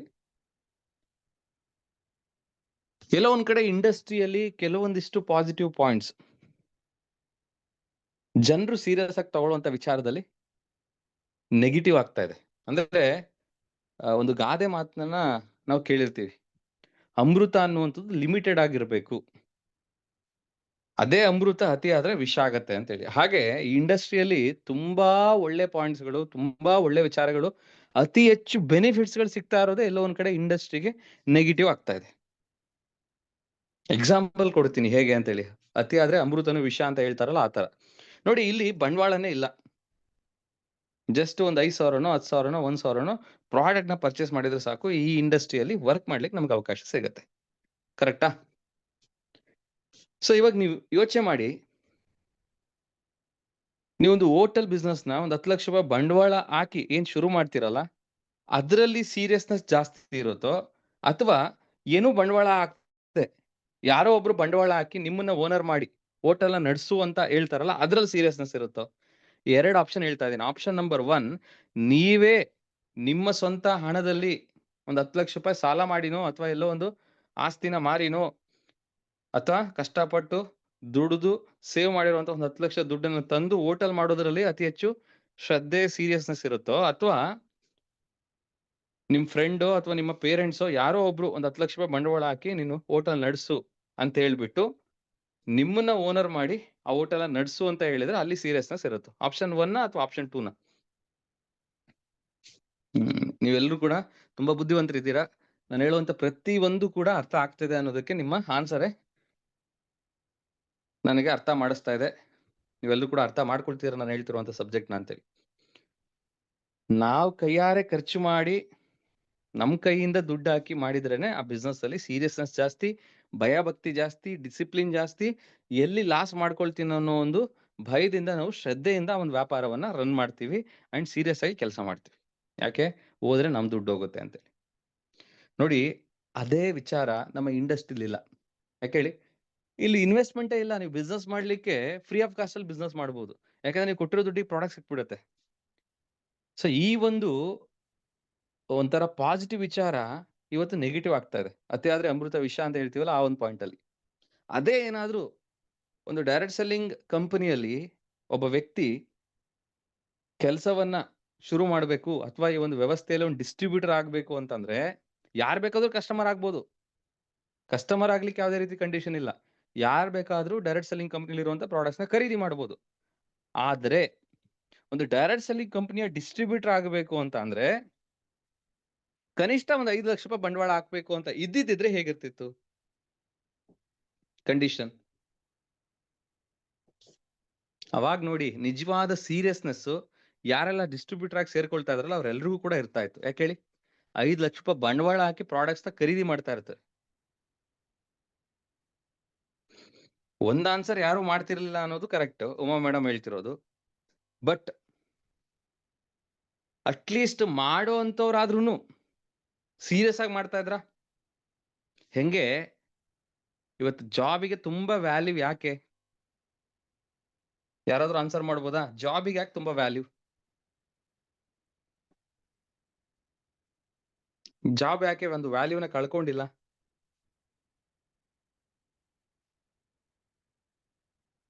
ವೆರಿ ಗುಡ್. ಉಮಾ ಮೇಡಮೇ ರೈಟ್ ಆನ್ಸರ್ ಕೊಟ್ರು. ಎಲ್ರಿಗೂ ಸಿಗಲ್ಲ. ಈಗ ನನಗೆ ಒಂದು 50,000 ಸಂಬಳ ಸಿಗೋ ಕೆಲಸ ಬೇಕು. ಸಿಗತ್ತಾ ನನಗೆ? ಇನ್ಸ್ಟೆಂಟ್ ಆಗಿ ಸಿಕ್ಬಿಡುತ್ತಾ? ಡೈರೆಕ್ಟ್ ಸೆಲ್ಲಿಂಗ್ ನಲ್ಲಿ ಇನ್ಸ್ಟೆಂಟ್ ಆಗಿ ಯಾರು ಬೇಕಾದ್ರೂ ಯಾವ ಕಂಪ್ನಿಗಾದ್ರೂ ಒಂದು 5,000 ರೂಪಾಯಿಲಿ ಜಾಯ್ನಿಂಗ್ ಆಗಬಹುದು ಅನ್ನೋ ತರ ಒಂದು 50,000 ರೂಪಾಯಿ ಸಂಬಳ ಬೇಕು ನನಗೆ. ಆ ಸಂಬಳ ಕೊಡುವಂತ ಕೆಲಸ ನನಗೆ ಇಮಿಡಿಯೇಟ್ಲಿ ಸಿಗುತ್ತಾ? 5,000 ರೂಪಾಯಿ ಲಕ್ಷಾಂತರ ಕೆಲಸಗಳಿದಾವೆ. ನಾನು 5,000 ರೂಪಾಯಿ ಬಗ್ಗೆ ಮಾತಾಡ್ತಾ ಇಲ್ಲ. ಕನಿಷ್ಠ ಒಂದು 50,000 ರೂಪಾಯಿ ನನಗೆ ಸಂಬಳ ಕೊಡುವಂತ ಕಂಪ್ನಿಯ ಕೆಲಸ ಕೇಳ್ತಿರೋದು ನಿಮ್ಗೆ. ನೋಡೋಣ ಯಾರಾದ್ರೂ ಕೊಡ್ಸಿ ನನಗೆ. ಒಂದು BE ಆಗಿದೆ, ಎಲೆಕ್ಟ್ರಿಕಲ್ ಅಂಡ್ ಎಲೆಕ್ಟ್ರಾನಿಕ್ಸ್. ಇವನ್ ಒಂದು ಕ್ವಾಲಿಫಿಕೇಶನ್ ಕೂಡ ಹೇಳ್ತಾ ಇದ್ದೀನಿ. ಒಂದು ಒಳ್ಳೆ ಎಜುಕೇಶನ್ ಕೂಡ ನಾನು ಮಾಡ್ಕೊಂಡಿದ್ದೀನಿ. ಎಲೆಕ್ಟ್ರಿಕಲ್ ಅಂಡ್ ಎಲೆಕ್ಟ್ರಾನಿಕ್ಸ್ ಇಂಜಿನಿಯರಿಂಗ್ ನ ಓದ್ಕೊಂಡಿದ್ದೀನಿ. ಸೊ ಒಂದು ಇಂಜಿನಿಯರಿಗೆ ಒಂದು 50,000 ರೂಪಾಯಿ ಸಂಬಳ ಕೊಡುವಂತ ಕೆಲಸ ಕೊಡ್ಸಿ ನೋಡೋಣ. Is it easy? ಸುಲಭದ ವಿಚಾರನ? ಎಲ್ರಿಗೂ ಸಿಗಲ್ಲ. ನಾವು ಅನ್ಕೊಂಡ ತಕ್ಷಣನೇ ಸಿಗಲ್ಲ. ಕಷ್ಟ ಪಡಬೇಕು. ಅಂತದಕ್ಕೇನೆ ಜಾಸ್ತಿ ವ್ಯಾಲ್ಯೂ ಕೊಡೋದು ಸಮಾಜ. ಕರೆಕ್ಟಾ? ಅಂದ್ರೆ ಒಂದು ಸೀರಿಯಸ್ನೆಸ್ ಜನಗಳಿಗೆ ಬಿಲ್ಡ್ ಯಾಕೆ ಆಗ್ತಾ ಇಲ್ಲ ಅನ್ನೋದಕ್ಕೆ ಇದು ಒಂದು ಕಾರಣ. One of the reason. ಇದು ಒಂದೇ ರೀಸನಿಗೆ ಇಂಡಸ್ಟ್ರಿಯಲ್ಲಿ ತುಂಬಾ ಜನ ಫೇಲ್ ಆಗ್ತಾ ಇದ್ದಾರೆ ಅನ್ನೋದ್ರ ಬಗ್ಗೆ ನಾನು ಮಾತಾಡ್ತಾ ಇಲ್ಲ. ತುಂಬಾ ಕಾರಣಗಳಿದಾವೆ. ಆ ತುಂಬಾ ಕಾರಣಗಳಲ್ಲಿ ಒನ್ ಆಫ್ ದ ರೀಸನ್ ನಾನು ನಿಮಗೆ ಹೇಳ್ತಿರುವಂತದ್ದು. ಎಲ್ಲೋ ಒಂದ್ ಕಡೆ ಈ ಬಿಸ್ನೆಸ್ ಇನ್ವೆಸ್ಟ್ಮೆಂಟ್ ಇಲ್ಲದೆ ಇರುವಂತದ್ದೇ ಇವತ್ತು ಜನಕ್ಕೆ ಸಮಸ್ಯೆ ಆಗ್ತಿರೋದು. ಈ ಇಂಡಸ್ಟ್ರಿ ಸೀರಿಯಸ್ ಆಗಿ ತಗೊಳ್ಳದೇ ಇರೋದಕ್ಕೆ. ಇನ್ನು ಮೂರನೇದು ನೀವು ನೋಡೋದಾದ್ರೆ ಜೀರೋ ಎಕ್ಸಿಟ್ ಕಾಸ್ಟ್. ಈಗ ನಾನು ಆಲ್ರೆಡಿ ಒಂದು ಎಕ್ಸಾಂಪಲ್ ಕೊಟ್ಟೆ. ಒಂದು ಹೋಟೆಲ್ ನೀವು ಶುರು ಮಾಡಿರ್ತೀರಾ, 10 ಲಕ್ಷ ಬಂಡವಾಳ ಹಾಕಿ. ಒಂದ್ 2-3 ತಿಂಗಳು ನೀವು ಅನ್ಕೊಂಡಂಗೆ ವ್ಯಾಪಾರನೇ ಆಗ್ಲಿಲ್ಲ. 3 ತಿಂಗಳಿಗೇನೆ ಹೋಟೆಲ್ ಕ್ಲೋಸ್ ಮಾಡ್ತೀರಾ? ಯಾವ್ದೇ ಕಾರಣಕ್ಕೂ ಕ್ಲೋಸ್ ಮಾಡಲ್ಲ. ಯಾಕೆ ಹೇಳಿ? ಈಗ ನೀವು 10 ಲಕ್ಷ ಬೇರೆ ಬಂಡವಾಳ ಹಾಕಿರ್ತೀರಾ. 3 ತಿಂಗಳಲ್ಲಿ ನೀವು ಅನ್ಕೊಂಡಿದ್ ವ್ಯಾಪಾರ ಆಗಿಲ್ಲ ಅಂದ ತಕ್ಷಣನೇ ನೀವು ಕ್ಲೋಸ್ ಮಾಡುವಂತಹ ಮನಸ್ಥಿತಿಗೆ ಯಾಕೆ ಬರಲ್ಲ ಅಂತಂದ್ರೆ, ಇವನ್ ಕ್ಲೋಸ್ ಮಾಡಿದ್ರು ನೀವು ಹಾಕಿರೋ 10 ಲಕ್ಷ ಬಂಡವಾಳದಲ್ಲಿ ವಾಪಸ್ 10 ಲಕ್ಷ ಪೂರ್ತಿ ನಿಮ್ಮ ಅಕೌಂಟಿಗೆ ಬರಲ್ಲ ವಾಪಸ್. ಯಾಕೆಂತಂದ್ರೆ ಅಲ್ಲಿ ಅಡ್ವಾನ್ಸ್ ಕೊಟ್ಟಿರ್ತೀರಾ. ಅಡ್ವಾನ್ಸ್ ಅಲ್ಲಿ ನಿಮ್ಗೆ ಫುಲ್ ಅಮೌಂಟ್ ಬರಲ್ಲ. ಜೊತೆಗೆ 2-3 ತಿಂಗಳು ಬಾಡಿಗೆ ಕಟ್ಟಿರ್ತೀರಾ, ಅದು ವಾಪಸ್ ಬರಲ್ಲ. ಎಂಪ್ಲಾಯ್ಸ್ ಗಳಿಗೆ ಸಂಬಳ ಕೊಟ್ಟಿರ್ತೀರಾ, ಅದು ವಾಪಸ್ ಬರಲ್ಲ. ಒಳಗಡೆ ಇಂಟೀರಿಯರ್ಸ್ ಅದು ಇದು ಅಂತ ಮಾಡಿರ್ತೀರಾ, ಅದರಲ್ಲಿ ಪೂರ್ಣ ಪ್ರಮಾಣದಲ್ಲಿ ನಿಮಗೆ ವಾಪಸ್ ಹಣ ಬರಲ್ಲ. ಇವೆಲ್ಲವನ್ನು ಗಮನಿಸಿದಾಗ ಈಗ ಆಗದೆ ಇರೋ ಬಿಸ್ನೆಸ್ ಇನ್ನೂ ಚೆನ್ನಾಗಿ ಹೆಂಗ್ ಆಗೋ ತರ ಮಾಡ್ಬೇಕು ಅನ್ನೋದ್ರ ಬಗ್ಗೆನೇ ಯೋಚನೆ ಮಾಡ್ತೀರಾ ಹೊರತು, ಈಗ ಏನ್ ಬಿಸ್ನೆಸ್ ಆಗ್ತಾ ಇಲ್ಲಲ್ಲ, ಬಿಸ್ನೆಸ್ ಆಗೋ ತರ ಇನ್ನೂ ಏನೇನ್ ಮಾಡ್ಬೇಕು ಅನ್ನೋದ್ರ ಬಗ್ಗೆ ಯೋಚನೆ ಮಾಡ್ತೀರಾ ಹೊರತು, ಆ ಹೋಟೆಲ್ ನ ಕ್ಲೋಸ್ ಮಾಡೋ ವಿಚಾರವಾಗಿ ನೀವು ಯೋಚನೆ ಮಾಡಲ್ಲ. ನಿಮ್ ಬ್ರೈನು ಕೂಡ ಆ ಒಂದು ವಿಚಾರಕ್ಕೆ ಸಂಬಂಧಪಟ್ಟ ಹಾಗೆ ಆಲೋಚನೆಗಳನ್ನ ಕೊಡಲ್ಲ ಬ್ರೈನ್. ಬಟ್ ಈ ಇಂಡಸ್ಟ್ರಿಯಲ್ಲಿ ಇನ್ವೆಸ್ಟ್ಮೆಂಟ್ ಇಲ್ಲಲ್ಲ. 2-3 ತಿಂಗಳು ಅನ್ಕೊಂಡಿದ್ ಆಗಿಲ್ಲ ಅಂತಂದ್ರೆ ಈಸಿ ವೇ ಕ್ವಿಟ್ ಮಾಡುವಂಥದ್ದು. ಯಾಕೆ ಹೇಳಿ? ಹೋಟೆಲ್ ಅಲ್ಲಿ 10 ಲಕ್ಷ ರೂಪಾಯಿ ಬಂಡವಾಳ ಹಾಕಿ ನೀವು ಶುರು ಮಾಡಿರೋದ್ರಿಂದ ನೀವು ಹೋಟೆಲ್ ನ ಕ್ಲೋಸ್ ಮಾಡ್ಬೇಕು ಅಂತ ಹೇಳಿ ಯೋಚನೆ ಮಾಡಿದ್ರು ಒಂದ್ 5-6 ಲಕ್ಷ ರೂಪಾಯಿ ನಿಮ್ ಕೈ ಸಿಗಲ್ಲ. ಯಾಕೆ 5-6 ಲಕ್ಷ ರೂಪಾಯಿ ಸುಮ್ಮನೆ ಕಳ್ಕೊಳ್ಬೇಕು ಅನ್ನೋ ಕಾರಣಕ್ಕೆ ಇನ್ನೂ ಏನಾದ್ರು ಮಾಡಿ ಆ ಬಿಸ್ನೆಸ್ ಇಂಪ್ರೂವ್ ಮಾಡ್ಬೇಕು ಅನ್ನೋದ್ರ ಬಗ್ಗೆ ನೀವು ಯೋಚನೆ ಮಾಡ್ತೀವಿ ಹೊರತು, ಈ ಬಿಸ್ನೆಸ್ ಅಲ್ಲಿ ಏನು ಇನ್ವೆಸ್ಟ್ಮೆಂಟ್ ಇಲ್ಲದೆ ಇರೋದ್ರಿಂದ ಕ್ವಿಟ್ ಮಾಡಬೇಕು ಅಂತ ಅನ್ಸಿದ್ರೆ ನೀವೇನು ಕಳ್ಕೊಳ್ಳಲ್ಲ ಅನ್ನೋ ಕಾರಣಕ್ಕೂ ಕೂಡ ನಾವು ತುಂಬಾ ಜನ ಇಲ್ಲಿ ಕ್ವಿಟ್ ಮಾಡುವಂತ ಸಾಧ್ಯತೆ ಇರುವಂತದ್ದು. ಸಾಧ್ಯತೆಗಳ ಬಗ್ಗೆ ನಾನು ಮಾತಾಡ್ತಾ ಇದ್ದೀನಿ. ಏನೆಲ್ಲ ಕಾರಣಗಳ ಬಗ್ಗೆ ನಾನು ನಿಮಗೆ ಚರ್ಚೆ ಮಾಡ್ತಾ ಇದ್ದೀನಿ. And one more important reason, ಕನಸುಗಳು ಇಲ್ಲದೆ ಇರುವಂತದ್ದು. ಇದು ವೆರಿ ಇಂಪಾರ್ಟೆಂಟ್ ಅಂತ ಹೇಳ್ಬೋದು. ತುಂಬಾ ಜನರಿಗೆ ಕನಸುಗಳೇ ಇಲ್ಲ. ಇಂಡಸ್ಟ್ರಿಯಲ್ಲಿ ಒಂದ್ 20-30 ಸಾವಿರ ರೂಪಾಯಿ ಬಂದ್ರೆ ಸಾಕು ಜಾಬ್ ತರ ಅನ್ನೋ ಒಂದು ಮೈಂಡ್ ಸೆಟ್ ನಲ್ಲಿ ಕೆಲಸವನ್ನ ಶುರು ಮಾಡಿರ್ತಾರೆ. ಸೊ ಕನಸುಗಳಿರಲ್ಲ ಅವ್ರಿಗೆ. ಇಲ್ಲಿ ಲಕ್ಷಾಂತರ ರೂಪಾಯಿ ದುಡ್ಡು ಬರುತ್ತೆ, ಆ ದುಡ್ಡು ಬಂದ್ರೆ ಏನ್ ಮಾಡ್ಬೇಕು ಅನ್ನೋದೇ ಅವರಿಗೆ ಕ್ಲಾರಿಟಿ ಇರಲ್ಲ. ತುಂಬಾ ಜನ ಪಾರ್ಟ್ ಟೈಮ್ ನಲ್ಲಿ ಶುರು ಮಾಡಿರ್ತಾರೆ. ಅಂದ್ರೆ ಬೆಳಗ್ಗೆ 10ರಿಂದ ಸಂಜೆ 5 ಗಂಟೆವರೆಗೂ ಇನ್ನೊಂದು ಯಾವ್ದೋ ಕೆಲಸದಲ್ಲಿ ಬಿಸಿ ಇರ್ತಾರೆ. ಒಂದು ಎಕ್ಸ್ಟ್ರಾ ಸೋರ್ಸ್ ಆಫ್ ಇನ್ಕಮ್ ಗೆ ಅಥವಾ ಅಡಿಷನಲ್ ಸೋರ್ಸ್ ಆಫ್ ಇನ್ಕಮ್ ಗೆ, ಸೆಕೆಂಡರಿ ಸೋರ್ಸ್ ಆಫ್ ಇನ್ಕಮ್ ಗೆ ಒಂದು ಡೈರೆಕ್ಟ್ ಸೆಲ್ಲಿಂಗ್ ಕಂಪ್ನಿ ಜಾಯ್ನ್ ಆಗಿರ್ತಾರೆ. ಅವರಿಗೆ ಅವ್ರು ಮಾಡ್ತಿರೋ ಫುಲ್ ಟೈಮ್ ಕೆಲಸದಲ್ಲೇ 108 ತಲೆನೋವು ಇರುತ್ತೆ. ಆ ಎಲ್ಲಾ ತಲೆನೋವುಗಳ ಜೊತೆ ಪಾರ್ಟ್ ಟೈಮ್ ನಲ್ಲಿ ಒಂದು ಡೈರೆಕ್ಟ್ ಸೆಲ್ಲಿಂಗ್ ಕಂಪ್ನಿಲಿ ಕೆಲಸ ಮಾಡಬೇಕು ಅಂತ ಅಂದಾಗ ಎಲ್ಲ ಒಂದ್ ಕಡೆ 100% ಫೋಕಸ್ ಮಾಡ್ಲಿಕ್ಕೆ ಆಗಲ್ಲ ಪಾರ್ಟ್ ಟೈಮ್ ನಲ್ಲಿ ಮಾಡುವಾಗ. ಅದು ಒಂದು ರೀಸನ್ ಆಗುತ್ತೆ ಈ ಒಂದು ಇಂಡಸ್ಟ್ರಿಯಲ್ಲಿ ಫೇಲ್ಯೂರ್ ಆಗ್ಲಿಕ್ಕೆ. ತುಂಬಾ ಜನರು ತಮ್ಮ ಬೇರೆ ಕೆಲಸಗಳ ಜೊತೆಗೆ ಅಥವಾ ಬೇರೆ ವೃತ್ತಿಯ ಜೊತೆಗೆ ಈ ಒಂದು ಬಿಸ್ನೆಸ್ ಶುರು ಮಾಡ್ತಾರೆ. ಅಂತ ಸಂದರ್ಭದಲ್ಲಿ ಅಲ್ಲಿಯ ಏನಾದ್ರು ಕಮಿಟ್ಮೆಂಟ್ಸ್ ಅಥವಾ ಅಲ್ಲಿ ಏನಾದ್ರು work load, pressure, target clear ಆಗಿಲ್ಲ ಅಂತ ಅಂದಾಗ ಅದ್ರ ಕಡೆನೆ ಜಾಸ್ತಿ ಬ್ರೈನ್ ನೋಡ್ತಾ ಇರತ್ತೆ ಹೊರತು ಈ ಬಿಸ್ನೆಸ್ ನ ಮಾಡುವಂತ ವಿಚಾರವಾಗಿ ಅಷ್ಟು ಇಂಟ್ರೆಸ್ಟ್ ನ ಕೊಡ್ಲಿಕ್ಕೆ ಆಗ್ತಾ ಇರಲ್ಲ. ಎಷ್ಟೋ ಸಂದರ್ಭದಲ್ಲಿ ಅವರು ಅಲ್ಲಿಯೂ ಕೆಲಸ ಮಾಡ್ತಿರೋದ್ರಿಂದ ಇನ್ನು ಉಳಿದಿದ್ದ ಟೈಮ್ ಅನ್ನ ಕೆಲವು ಸಂದರ್ಭದಲ್ಲಿ ತಮ್ಮ ಫ್ಯಾಮಿಲಿಗೆ ಅಂತ ಟೈಮ್ ಕೊಡ್ಬೇಕಾಗತ್ತೆ, ಎಂಟರ್ಟೈನ್ಮೆಂಟ್ಗೆ ಅಂತ ಟೈಮ್ ಕೊಡ್ಬೇಕಾಗತ್ತೆ, ತಮ್ಮ ಫುಲ್ ಟೈಮ್ ಕೆಲಸದಲ್ಲೇ ಯಾವ್ದೋ ಒಂದು ಕೆಲಸ ಪೆಂಡಿಂಗ್ ಉಳಿದಿರುತ್ತೆ, ಆ ಒಂದು ಕೆಲಸಕ್ಕೆ ಅವರು ಟೈಮ್ ಕೊಡ್ಬೇಕಾಗಿರುತ್ತೆ. ಅವೆಲ್ಲದಕ್ಕೂ ಟೈಮ್ ಕೊಟ್ಟಿದ್ದು ಉಳಿದಿದ್ದ ಟೈಮ್ ನಲ್ಲಿ ನೀವು ಇಲ್ಲಿಗೆ ಟೈಮ್ ಕೊಡುವಂತ ಪರಿಸ್ಥಿತಿ ಇರುತ್ತೆ. ಹಾಗಾಗಿ ತುಂಬಾ ಜನ ಆ ಒಂದು ಕಾರಣಕ್ಕೂ ಕೂಡ ಫೇಲ್ ಆಗ್ತಾ ಇರ್ತಾರೆ. ಇದು ವೆರಿ ಇಂಪಾರ್ಟೆಂಟ್. ಈಗ ಹೇಳ್ತಿದ್ದೀನಲ್ಲ, 6ನೇ ಕಾರಣ ಇದೇ ಮೇಜರ್ ಕಾರಣ ಅಂತ ಅನ್ಬೋದು. ತುಂಬಾ ಜನ ಡಿಫ್ರೆಂಟ್ ವೃತ್ತಿಗಳಿಂದ ಬಂದಿರ್ತಾರೆ. ಯಾರೊಬ್ರು ಇಂಜಿನಿಯರ್ ಬಂದಿರ್ತಾರೆ, ಲಾಯರ್ ಬಂದಿರ್ತಾರೆ, ಪೇಂಟಿಂಗ್ ಮಾಡೋನು ಬಂದಿರ್ತಾನೆ, ಪ್ಲಂಬರ್ ಬಂದಿರ್ತಾರೆ, ಎಲೆಕ್ಟ್ರಿಷಿಯನ್ ಬಂದಿರ್ತಾರೆ, ರೈತರು ಬಂದಿರ್ತಾರೆ, ವಯಸ್ಸಾದವ್ರು ಬಂದಿರ್ತಾರೆ, ಸ್ಟೂಡೆಂಟ್ಸ್ ಗಳು ಬಂದಿರ್ತಾರೆ. ಡಿಫ್ರೆಂಟ್ ಸೆಕ್ಟರ್ ಅಲ್ಲಿಂದ ಇಂಡಸ್ಟ್ರಿಗೆ ಎಂಟರ್ ಆಗಿರ್ತಾರೆ. ಅವರು ಅವರ ವೃತ್ತಿಯಲ್ಲಿ ಏನಿರುತ್ತಲ್ಲ ಅದನ್ನ ಇಲ್ಲಿ ಇಂಪ್ಲಿಮೆಂಟ್ ಮಾಡಿದ್ರೆ ಇಲ್ಲಿ ಸಕ್ಸಸ್ಫುಲ್ ಆಗ್ಲಿಕ್ಕೆ ಆಗಲ್ಲ. ಅದಕ್ಕೆ ಏನ್ ಹೇಳ್ತೀವಿ ಗೊತ್ತಾ, ಡಾಕ್ಟರ್ ಆಗಿ ಏನ್ ಮಾಡ್ಬೇಕಲ್ಲ ಆ ಕೆಲಸಗಳನ್ನ ಡಾಕ್ಟರ್ ವೃತ್ತಿಯಲ್ಲೇ ಮಾಡ್ಬೇಕು. ಅದನ್ನ ಪೊಲೀಸ್ ವೃತ್ತಿಯಲ್ಲಿ ಮಾಡ್ಲಿಕ್ಕೆ ಆಗಲ್ಲ. ಎಸ್ಆರ್ ನಮ್ಮ ರೈಟ್? ಒಬ್ಬ ಕಾರ್ ಮೆಕ್ಯಾನಿಕ್ಗೆ ಅವಂದೇ ಸಪರೇಟ್ ಟೂಲ್ಸ್ ಇರುತ್ತೆ, ಒಂದು ಬ್ಯಾಗ್ ಅಲ್ಲೇ ಸಪರೇಟ್ ಟೂಲ್ಸ್ ಇರುತ್ತೆ. ಆ ಟೂಲ್ಸ್ ಗಳನ್ನ ಇಟ್ಕೊಂಡು ಅವನು ಒಂದು ಪೇಷಂಟ್ ಟ್ರೀಟ್ಮೆಂಟ್ ಕೊಡ್ಲಿಕ್ಕೆ ಆಗಲ್ಲ. ಹಂಗೆ ಪ್ರತಿಯೊಂದು ಇಂಡಸ್ಟ್ರಿಗೆ ಅದರೇ ಆದಂತ ಸಿಸ್ಟಮ್ ಅಂತ ಇರುತ್ತೆ. ಆ ಸಿಸ್ಟಮ್ ನ ಕಲಿಬೇಕು. ಇವಾಗ ಡೈರೆಕ್ಟ್ ಸೆಲ್ಲಿಂಗ್ ಬಿಸ್ನೆಸ್ ಅಲ್ಲಿ ಸಕ್ಸಸ್ಫುಲ್ ಆಗ್ಲಿಕ್ಕೆ, ಡೈರೆಕ್ಟ್ ಸೆಲ್ಲಿಂಗ್ ಇಂಡಸ್ಟ್ರಿಯಲ್ಲಿ ಸಕ್ಸಸ್ಫುಲ್ ಆಗ್ಲಿಕ್ಕೆ ಈ ಇಂಡಸ್ಟ್ರಿದೇ ಒಂದು ಸಿಸ್ಟಮ್ ಅಂತ ಇದೆ. ಆ ಸಿಸ್ಟಮ್ ನ ಫಸ್ಟ್ ಕಲಿಬೇಕು. ಅದನ್ನ ಕಲಿದೆ ನಾವು ತಿಳಿದಂಗೆ ನಮಗ್ ಗೊತ್ತಿರೋದನ್ನ ನಾವು ಅಳವಡಿಸ್ಕೊಳ್ಲಿಕ್ಕೆ ಹೋದ್ರೆ ಯಾವ್ದೇ ಕಾರಣಕ್ಕೂ ಇಲ್ಲಿ ಗೆಲ್ಲಿಕ್ ಆಗಲ್ಲ. ತುಂಬಾ ಜನ ಈ ಸಿಸ್ಟಮ್ನೇ ಕಲಿಯಕ್ಕೆ ಇಂಟ್ರೆಸ್ಟ್ ಕೊಡಲ್ಲ. ಸಿಸ್ಟಮ್ನ ಕಲಿಯಕ್ಕೇನೆ ಇಂಟ್ರೆಸ್ಟ್ ಕೊಡಲ್ಲ. ಆ ಕಾರಣಕ್ಕೂ ಕೆಲವರು ಫೇಲ್ ಆಗ್ತಾರೆ. ಇನ್ ಕೆಲವರು ಒಂದು ರಾಂಗ್ ಬಿಲೀಫ್ಸ್ ಗಳನ್ನ ಇಟ್ಕೊಂಡಿರ್ತಾರೆ ಈ ಇಂಡಸ್ಟ್ರಿಗೆ ಸಂಬಂಧಪಟ್ಟ ಹಾಗೆ. ಏನೇನು, ನನ್ ಕೈಲಿ ಸೇಲ್ಸ್ ಮಾಡ್ಲಿಕ್ಕೆ ಆಗಲ್ಲ, ಈ ಬಿಸ್ನೆಸ್ ಮಾಡ್ಲಿಕ್ಕೆ ಕಷ್ಟ, ಇಲ್ಲಿ ಜನರನ್ನ ಕನ್ವಿನ್ಸ್ ಮಾಡ್ಬೇಕು, ಆ ಕನ್ವಿನ್ಸ್ ಮಾಡೋದು ನನಗೆ ಕಷ್ಟ, ಜನರು ಈ ಬಿಸ್ನೆಸ್ ನ ಒಪ್ಪಲ್ಲ, ನಾನು ಈ ಬಿಸ್ನೆಸ್ ನ ಮಾಡೋದನ್ನ ನನ್ನ ಫ್ಯಾಮಿಲಿ ಮೆಂಬರ್ಸ್, ಫ್ರೆಂಡ್ಸ್, ರಿಲೇಟಿವ್ಸ್ ಯಾರು ಇಷ್ಟಪಡಲ್ಲ, ನನಗೆ ಈ ಬಿಸ್ನೆಸ್ ಸೂಟ್ ಆಗಲ್ಲ. ಸೊ ಈ ತರದ ಕಾರಣಗಳು ಕೂಡ ತುಂಬಾ ಜನರಿಗೆ ಫೇಲ್ಯೂರ್ ಆಗ್ಲಿಕ್ಕೆ ಕಾರಣ ಆಗತ್ತೆ. ಸೊ ಒಟ್ಟಾರೆ ಇವತ್ತಿನ ಕ್ಲಾಸ್ನಲ್ಲಿ ಇಂಪಾರ್ಟೆಂಟ್ ವಿಚಾರಗಳನ್ನ ತಿಳ್ಕೊಂಡ್ವಿ. ಎಸ್ಆರ್ನು ಫಸ್ಟ್ ಆಫ್ ಆಲ್ ನಾವು ಇದನ್ನ ಬಿಸ್ನೆಸ್ ಅಂತ ನೋಡ್ಬೇಕು, ಜಾಬ್ ಅಂತ ನೋಡಬಾರ್ದು. ಶುರು ಮಾಡಿದ್ದು 1 ತಿಂಗಳು 2 ತಿಂಗಳಿಗೆನೆ ಇಲ್ಲಿ ನಾವು ಲಾಭವನ್ನ ಎಕ್ಸ್ಪೆಕ್ಟ್ ಮಾಡಬಾರ್ದು. ಫಸ್ಟ್ ನಾವು ಈ ವ್ಯವಸ್ಥೆಯನ್ನ ತಿಳ್ಕೊಳ್ಬೇಕು, ಅರ್ಥ ಮಾಡ್ಕೊಳ್ಬೇಕು. ಈ ವ್ಯವಸ್ಥೆಯಲ್ಲಿ ಏನ್ ಕೆಲಸ ಮಾಡಿದ್ರೆ ನಾವು ಸಕ್ಸಸ್ಫುಲ್ ಆಗ್ತೀವಿ ಅಂತ ಹೇಳಿ ತಿಳ್ಕೊಂಡಿದ ಮೇಲೆ ಆಮೇಲೆ ನಿಮ್ಗೆ ನಿಜವಾದ ಅರ್ನಿಂಗ್ ಸ್ಟಾರ್ಟ್ ಆಗತ್ತೆ. ಹೆಂಗೆ ನಿಮ್ಗೆ 10 ಲಕ್ಷ ರೂಪಾಯಿ ಕೊಟ್ರೆ ಯಾರೋ ಒಬ್ರು ಸಾಲದ ರೂಪದಲ್ಲಿ ರಾತ್ರಿ ನೀವು ಹೋಟೆಲ್ ಶುರು ಮಾಡಲ್ಲ. ಫಸ್ಟ್ ಪ್ಲಾನಿಂಗ್ ಮಾಡ್ಕೊಳ್ತೀರಾ, ಎಲ್ಲಿ ಹೇಗೆ ಮಾಡಿದ್ರೆ ವ್ಯಾಪಾರ ಚೆನ್ನಾಗಾಗುತ್ತೆ, ಲಾಭ ನಾನು ಮಾಡ್ಬೋದು ಅಂತೆಲ್ಲ ನೀವು ಪ್ಲಾನಿಂಗ್ ಮಾಡಿ ಆಮೇಲೆ ಹೋಟ್ಲು ಶುರು ಮಾಡ್ತಿರಲ್ಲ. ಸೇಮ್ ಆಸ್ ಇಟ್ ಇಸ್ ಈ ಇಂಡಸ್ಟ್ರಿಲೂ ಕೂಡ ಅಷ್ಟೇ. ಫಸ್ಟ್ ನೀವು ಇಂಡಸ್ಟ್ರಿ ಬಗ್ಗೆ ಕಲಿಬೇಕು. ಇಂಡಸ್ಟ್ರಿಯಲ್ಲಿ ಯಾವ ಶೈಲಿಯಲ್ಲಿ ಕೆಲಸ ಮಾಡಿದ್ರೆ, ಯಾವ ಒಂದು ವೇ ಅಲ್ಲಿ ಕೆಲಸ ಮಾಡಿದ್ರೆ ನಾನಿಲ್ಲಿ ಬೆಳಿಬಹುದು, ದುಡ್ಡು ಮಾಡ್ಬೋದು, ಸಕ್ಸಸ್ ಆಗ್ಬೋದು, ನನ್ನ ಕನಸುಗಳು ಹೆಂಗ್ ನನ್ಸಾಗತ್ತೆ ಅನ್ನೋದನ್ನ ಫಸ್ಟ್ ನೀವು ಕಲ್ತ್ರೇನೆ ಇಲ್ಲಿ ನೀವು ದುಡ್ಡು ಮಾಡ್ಲಿಕ್ಕೆ ಸಾಧ್ಯ ಅಂತ ಹೇಳ್ತಾ, ಇದಾಗಿತ್ತು ಇವತ್ತಿನ ಒಂದು ಇಂಪಾರ್ಟೆಂಟ್ ಸೆಷನ್. ಜನ ಯಾಕೆ ಫೇಲ್ ಆಗ್ತಾ ಇದ್ದಾರೆ ಅನ್ನೋ ಒಂದು ವಿಚಾರ. ಈ ವಿಚಾರ ತಿಳಿಸಿದ ಒಂದೇ ಕಾರಣಕ್ಕೆ, ಈ ಎಜುಕೇಶನ್ ನಮ್ಗಿತ್ತು ಅಂತಂದ್ರೆ ನಾವು ಈ ವಿಚಾರದಲ್ಲಿ ಏನೆಲ್ಲ ಕಲ್ತ್ಕೊಂಡ್ವಿ, ಇವತ್ತಿನ ಕ್ಲಾಸಲ್ಲಿ ಏನೆಲ್ಲ ಕಲ್ತ್ಕೊಂಡ್ವಿ, ಅದನ್ನ ನಾವು ನಮ್ಮ ಬಿಸ್ನೆಸ್ ಅಲ್ಲಿ ಅಳವಡಿಸ್ಕೊಳ್ಳಿಕ್ ಸಾಧ್ಯತೆ ಆಗುತ್ತೆ. ಏನೇನ್ ಮಾಡಬಾರ್ದು ಅನ್ನೋದನ್ನ ತಿಳ್ಕೊಂಡಿದ್ಮೇಲೂ ಕೂಡ ಅದನ್ನ ನಾವು ಮಾಡಲ್ಲ, ಅಂಡ್ ಟೀಮಿಗೂ ಕೂಡ ಮಾಡ್ಲಿಕ್ಕೆ ಬಿಡಲ್ಲ. ಅವಾಗ ನಾವೆಲ್ಲರೂ ಕೂಡ ಸಕ್ಸಸ್ಫುಲ್ ಆಗ್ತೀವಿ ಅನ್ನೋದನ್ನ ನಾವು ಇವತ್ತಿನ ಕ್ಲಾಸ್ ನಲ್ಲಿ ತಿಳ್ಕೊಂಡಿದೀವಿ. ಎಸ್ಆರ್ನು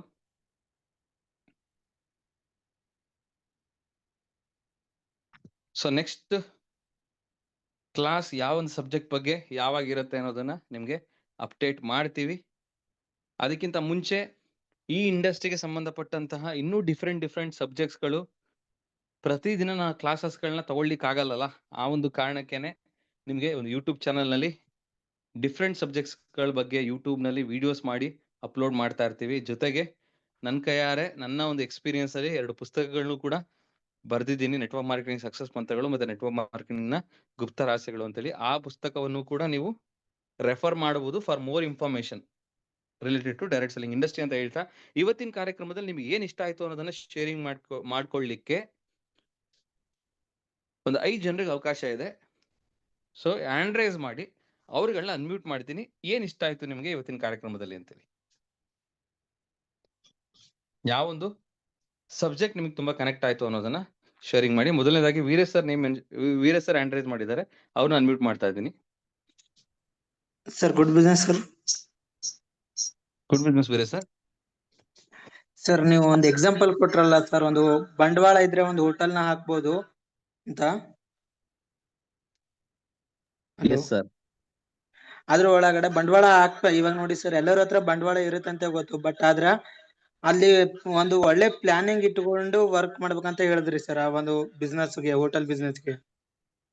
ಈಗ ಅದೇ ರೀತಿ ನಾವು ಈ ಮಾರ್ಕೆಟಿಂಗ್ ಫೀಲ್ಡ್ ಒಳಗಡೆನು ನಾವು ಕೂಡ ಒಂದು ಒಳ್ಳೆ ಗುಡ್ ಪ್ಲಾನಿಂಗ್ ಇಟ್ಕೊಂಡು ಪ್ರತಿದಿನ ವರ್ಕ್ ಮಾಡಿದ್ರೆ ಆದಷ್ಟು ಬೇಗನೆ ಸಕ್ಸಸ್ ಆಗ್ಬೋದು sir. Yes, very good Veeresh sir. ಒಂದು ಅದ್ಭುತವಾದಂತ ಪಾಯಿಂಟ್ ಅನ್ನು ನೀವು ಕ್ಯಾಚ್ ಮಾಡಿದ್ರಿ.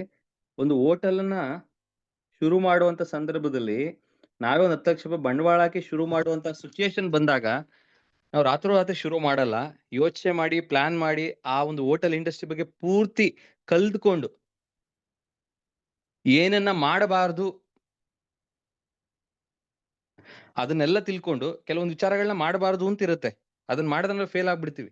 ಅಂತದನ್ನ ಫಸ್ಟ್ ಕಲಿಬೇಕು. ಅವೆಲ್ಲ ಕಲ್ತ್ಕೊಂಡು ನಾವು ಶುರು ಮಾಡ್ತೀವಿ. ಯಾಕೆ ಹೇಳಿ, ಅಲ್ಲಿ 10 ಲಕ್ಷ ರೂಪಾಯಿ ಬಂಡವಾಳದ ಸಿಚುಯೇಷನ್ ಇರುತ್ತೆ, ಕಳ್ಕೊಂಡ್ರೆ 10 ಲಕ್ಷ ಹೋಗ್ಬಿಡುತ್ತೆ. ಸೊ ಆ ಭಯದಲ್ಲಿ ನಾವು ಕೆಲಸ ಮಾಡ್ತೀವಿ ಅಥವಾ ಅದನ್ನ ಪ್ಲಾನ್ ಮಾಡ್ಕೊಳ್ತೀವಿ. ಅದೇ ಒಂದು ಭಯದ ವಾತಾವರಣದಲ್ಲೇ ನಾವು ಇಲ್ಲಿ ಪ್ಲಾನ್ ಮಾಡ್ಕೊಂಡು ನಾವು ಕೂಡ ಇಲ್ಲಿ ಗೆಲ್ತೀವಿ ಅಂತ ಹೇಳ್ತಾ, ಅಂಡ್ ತುಂಬಾ ಜನರಿಗೆ ಈಗ ಇವತ್ತೇನ್ ಕ್ಲಾಸ್ ನಲ್ಲಿ ನಾನು ಹೇಳಿದೀನಿ, ತೋರಿಸಿದೀನಿ ಸ್ಲೈಡ್ಸ್ ಗಳ ರೂಪದಲ್ಲಿ. ಆ ನೋಟ್ಸ್ ಬೇಕು ಅಂತಂದ್ರೆ ನಿಮ್ಗೆ ಅಲ್ಲಿ ನಂಬರ್ ಕಾಣಿಸ್ತಾ ಇದೆ ಸ್ಕ್ರೀನ್ ಅಲ್ಲಿ.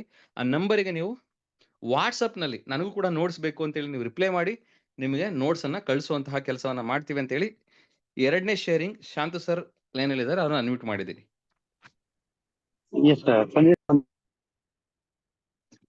S Shantu sir.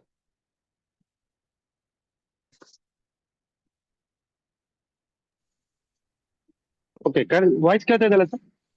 ವಾಯ್ಸ್ ಕೇಳಿಸ್ತಿದೆ ಶಾಂತು ಸರ್. Right sir.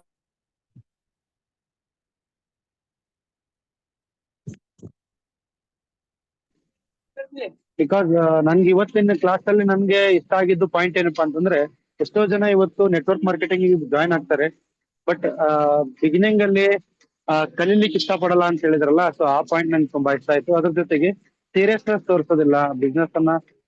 ಬಂಡವಾಳ ಹಾಕಿದಾಗ ಯಾವ ರೀತಿ ಸೀರಿಯಸ್ನೆಸ್ ತೋರಿಸ್ತಾರೋ ಅದೇ ರೀತಿ ಇವತ್ತು ನೆಟ್ವರ್ಕ್ ಇಂಡಸ್ಟ್ರಿಗೆ ಬಂದಾಗ ಬಂಡವಾಳ ಹಾಕಿರೋದಲ್ಲ, ಸೊ ಆ ರೀತಿ ಅವರು ಹಾಕದೇ ಇರಲಾಗ ನೆಗ್ಲಿಜೆನ್ಸಿ ಮಾಡ್ತಾರೆ. ಮೀಟಿಂಗ್ಸ್ ಟ್ರೈನಿಂಗ್ಸ್ ಕರೆದ್ರೆ ನೆಗ್ಲಿಜೆನ್ಸಿ ಮಾಡ್ತಾರೆ. ಅನ್ಕೇಸ್ ಅವ್ರು ಇನ್ವೆಸ್ಟ್ ಮಾಡಿಸಿದ್ರೆ ಅವರು ಸೀರಿಯಸ್ನೆಸ್ ಇಂದ ಮಾಡ್ತಾ ಇದ್ರು. ಸೊ ಆ ಪಾಯಿಂಟ್ ನಂಗೆ ಇವತ್ತಿನ ಕ್ಲಾಸ್ ಅಲ್ಲಿ ತುಂಬಾ ಹೆಲ್ಪ್ ಆಯ್ತು sir. Thank you so much sir. ನಾನು ನೆಕ್ಸ್ಟ್ ಕ್ಲಾಸ್ ಅಲ್ಲಿ ನಾನು ಟೀಮ್ನ ಕೂಡ ಅಟೆಂಡ್ ಮಾಡಿಸ್ತೀನಿ, ಅವ್ರಿಗೂ ಕೂಡ ಈ ಒಂದು ನಾಲೆಜ್ ಅನ್ನ ಕೊಡ್ತೀನಿ sir. Thank you so much sir. Thank you Shanta sir, ತುಂಬಾ ಅದ್ಭುತವಾಗಿ ಶೇರಿಂಗ್ ಮಾಡಿದ್ರಿ. ಸೊ ನೆಕ್ಸ್ಟ್ ಶೇರಿಂಗ್ ನ ಲಕ್ಷ್ಮಿ ಮೇಡಮ್ ಕಡೆಯಿಂದ ತಗೋಣ.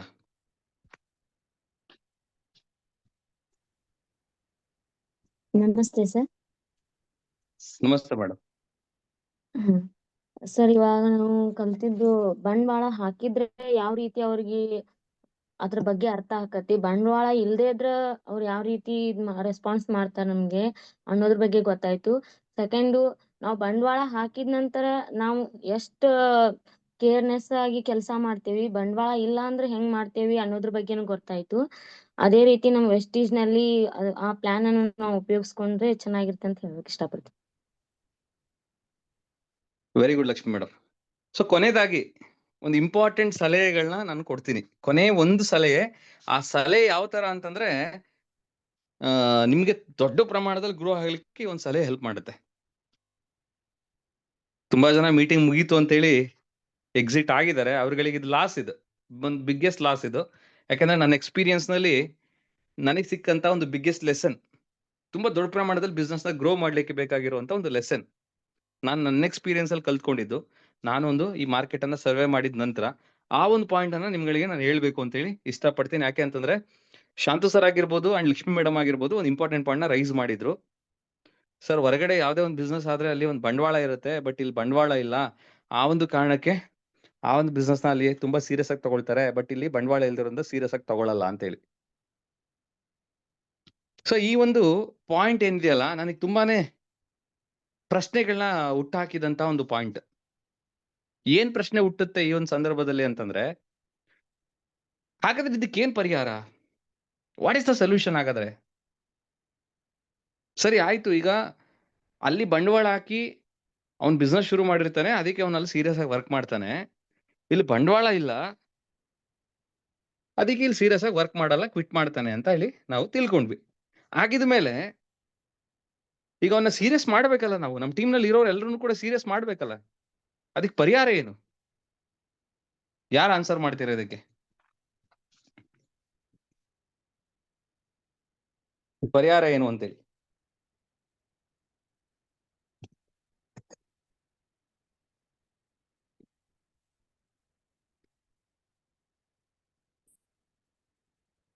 ಇದಕ್ಕೆ ಪರಿಹಾರ ಏನು ಅನ್ನೋದನ್ನ ಹೇಮಾ ಮೇಡಮ್ದು ಶೇರಿಂಗ್ ತಗೊಂಡು ನಾವು ಪರಿಹಾರವನ್ನ ತಿಳ್ಕೊಳ್ಳೋಣ. ಆ ಪರಿಹಾರ ನಾನೇ ತಿಳಿಸ್ತೀನಿ ನಿಮ್ಗೆ.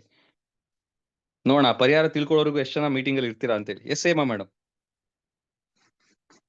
ಇವತ್ತಿನ ಕ್ಲಾಸ್ ಅಲ್ಲಿ ನಿಮ್ಗೆ ಇಷ್ಟ ಆಯ್ತು ಅನ್ನೋದನ್ನ ಶೇರಿಂಗ್ ಮಾಡಿ.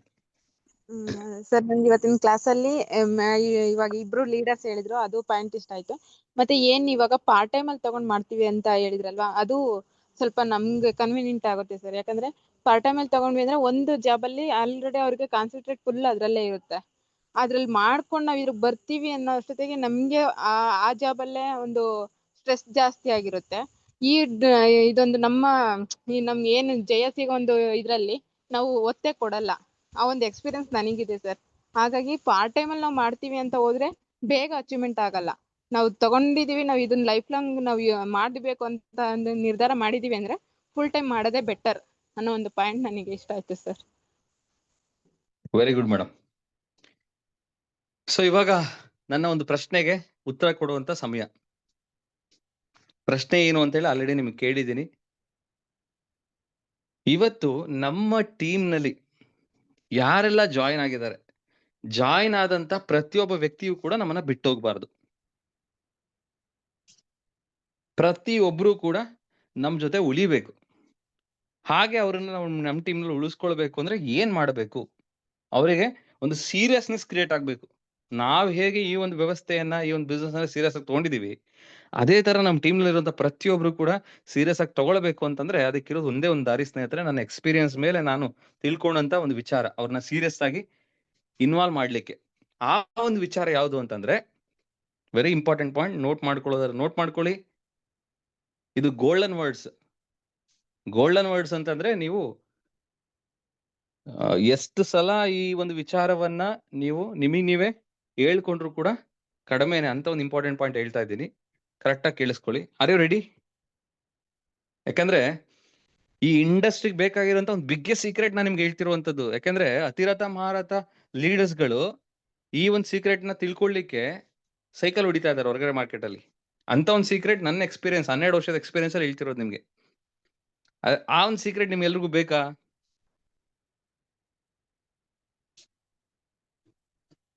ನಿಮ್ಮೆಲ್ಲರೂ ಅನ್ಮ್ಯೂಟ್ ಮಾಡಿ ನೋಡೋಣ ನಿಮ್ಮ ಆನ್ಸರ್.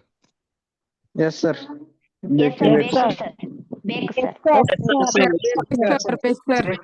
ಬೇಕು ಸರ್.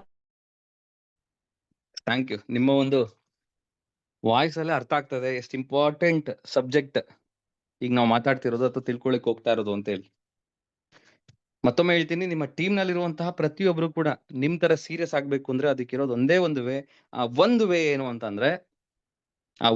ಏನು ಅಂತಂದ್ರೆ ನಿಮ್ಮ ಟೀಮ್ ನಲ್ಲಿ ಯಾರೆಲ್ಲ ಜಾಯಿನ್ ಆಗಿದ್ದಾರೆ ಅವರೆಲ್ರಿಗೂ ಕೂಡ ಕನಿಷ್ಠ 10 ಜನರಿಗೆ ರೆಫರ್ ಮಾಡೋ ತರ ನೀವು ನೋಡ್ಕೊಳ್ಬೇಕು. ಮಿನಿಮಮ್ 10 ಜನಕ್ಕೆ ಅವರು ರೆಫರ್ ಮಾಡಬೇಕು. ಇಷ್ಟು ನೀವು ಮಾಡಿಸಿ ಅವರು ನಿಮ್ಮನ್ನು ಬಿಟ್ಟೋಗಲ್ಲ. ಇದು ನಾನು ಕಂಡ್ಕೊಂಡಂತ ಒಂದು ಬಿಗ್ಗೆಸ್ಟ್ ಸೊಲ್ಯೂಷನ್. ಇದನ್ನ ನಾನು ಪ್ರಾಕ್ಟಿಕಲಿನೂ ಕೂಡ ಅಳವಡಿಸ್ಕೊಂಡು ರಿಸಲ್ಟ್ ನೋಡಿದ್ದೀನಿ. ಯಾಕೆಂದ್ರೆ ಹೊರಗಡೆ ಮಾರ್ಕೆಟ್ ಅಲ್ಲಿ 5-10 ಲಕ್ಷ ರೂಪಾಯಿ ಬಂಡವಾಳ ಹಾಕಿರ್ತಾರೆ, ಆ ದುಡ್ಡನ್ನು ಕಳ್ಕೊಳ್ತೀವಿ ಅನ್ನೋ ಒಂದು ಭಯದಲ್ಲಿ ಅವ್ರು ಆ ಬಿಸ್ನೆಸ್ ನ ಅಷ್ಟು ಸುಲಭವಾಗಿ ಗಿವ್ ಅಪ್ ಮಾಡ್ಲಿಕ್ಕೆ ಯೋಚನೆ ಮಾಡಲ್ಲ. ಅದೇ ತರ ಈ ವ್ಯವಸ್ಥೆ ಒಳಗಡೆ ಒಂದ್ 10 ಜನಕ್ಕೆ ರೆಫರ್ ಮಾಡಿದ್ದಾಗ, ಒಂದ್ 10 ಜನರನ್ನ ಜಾಯಿನ್ ಮಾಡಿಸಿದಾಗ, ಡೈರೆಕ್ಟ್ ರೆಫರ್ ಮಾಡಿದಾಗ, ನಮ್ ಲ್ಯಾಂಗ್ವೇಜ್ ಅಲ್ಲಿ ಡೈರೆಕ್ಟ್ ಸ್ಪಾನ್ಸರ್ ಅಂತ ಹೇಳ್ತೀವಿ. ಒಂದ್ 10 ಜನ ಡೈರೆಕ್ಟ್ ಸ್ಪಾನ್ಸರ್ ಮಾಡಿದಾಗ ಅಷ್ಟು ಸುಲಭವಾಗಿ ಅವ್ರು ಗಿವ್ ಅಪ್ ಮಾಡ್ಲಿಕ್ಕೆ ಯೋಚನೆ ಮಾಡಲ್ಲ. ಯಾಕೆ ಯೋಚನೆ ಮಾಡಲ್ಲ ಅಂದ್ರೆ, ಇನ್ ಕೇಸ್ ಅವ್ರೇನಾದ್ರು ಗಿವ್ ಅಪ್ ಮಾಡಿದ್ರೆ ಅವ್ರು ಜಾಯಿನ್ ಮಾಡ್ಸಿರುವಂತ 10 ಜನರು ಕೂಡ ಪ್ರಶ್ನೆ ಮಾಡ್ತಾರೆ. ಏನಂತ? ನೋಡಪ್ಪ, ನೀನೇನೆ ನಮ್ಮನ್ನ ಜಾಯಿನ್ ಮಾಡ್ಸಿದ್ದು, ಇವತ್ ನೀನೇ ಬಿಸ್ನೆಸ್ ಅಲ್ಲಿ ಇಲ್ಲ, ಈಗ ನಾವ್ ಹೆಂಗ್ ಬಿಸ್ನೆಸ್ ಮಾಡೋದು ಅಂತೇಳಿ. ಆ ಒಂದ್ ಕಾರಣಕ್ಕೆ ಅವರು ಬಿಸ್ನೆಸ್ ನ ಕ್ವಿಟ್ ಮಾಡಲ್ಲ. ಇನ್ನು ಎರಡನೇದು, ಆ 10 ಜನರು ಜಾಯಿನ್ ಮಾಡಿಸಿದ ನಂತರ ಇವ್ರ ಮೈಂಡ್ ಅಲ್ಲಿ ತಾನೇ ಬಿಸ್ನೆಸ್ ಮಾಡ್ಬೇಕು, ತಾನೇ ದುಡ್ಡು ಮಾಡ್ಬೇಕು ಅನ್ನೋದ್ರ ಬಗ್ಗೆ ಯೋಚನೆ ಇರಲ್ಲ. ಅಯ್ಯೋ, ಆ 10 ಜನ ರೆಫರ್ ಮಾಡಿವ್ರು ಹೆಂಗಾದ್ರೂ ಮಾಡಿ ಗ್ರೋ ಆಗ್ಬೇಕು, ಅವ್ರನ್ನ ಹೆಂಗಾದ್ರು ಮಾಡಿ ಬೆಳೆಸ್ಬೇಕು ಅನ್ನೋ ಮನಸ್ಥಿತಿಗೆ ಶಿಫ್ಟ್ ಆಗ್ತಾರೆ.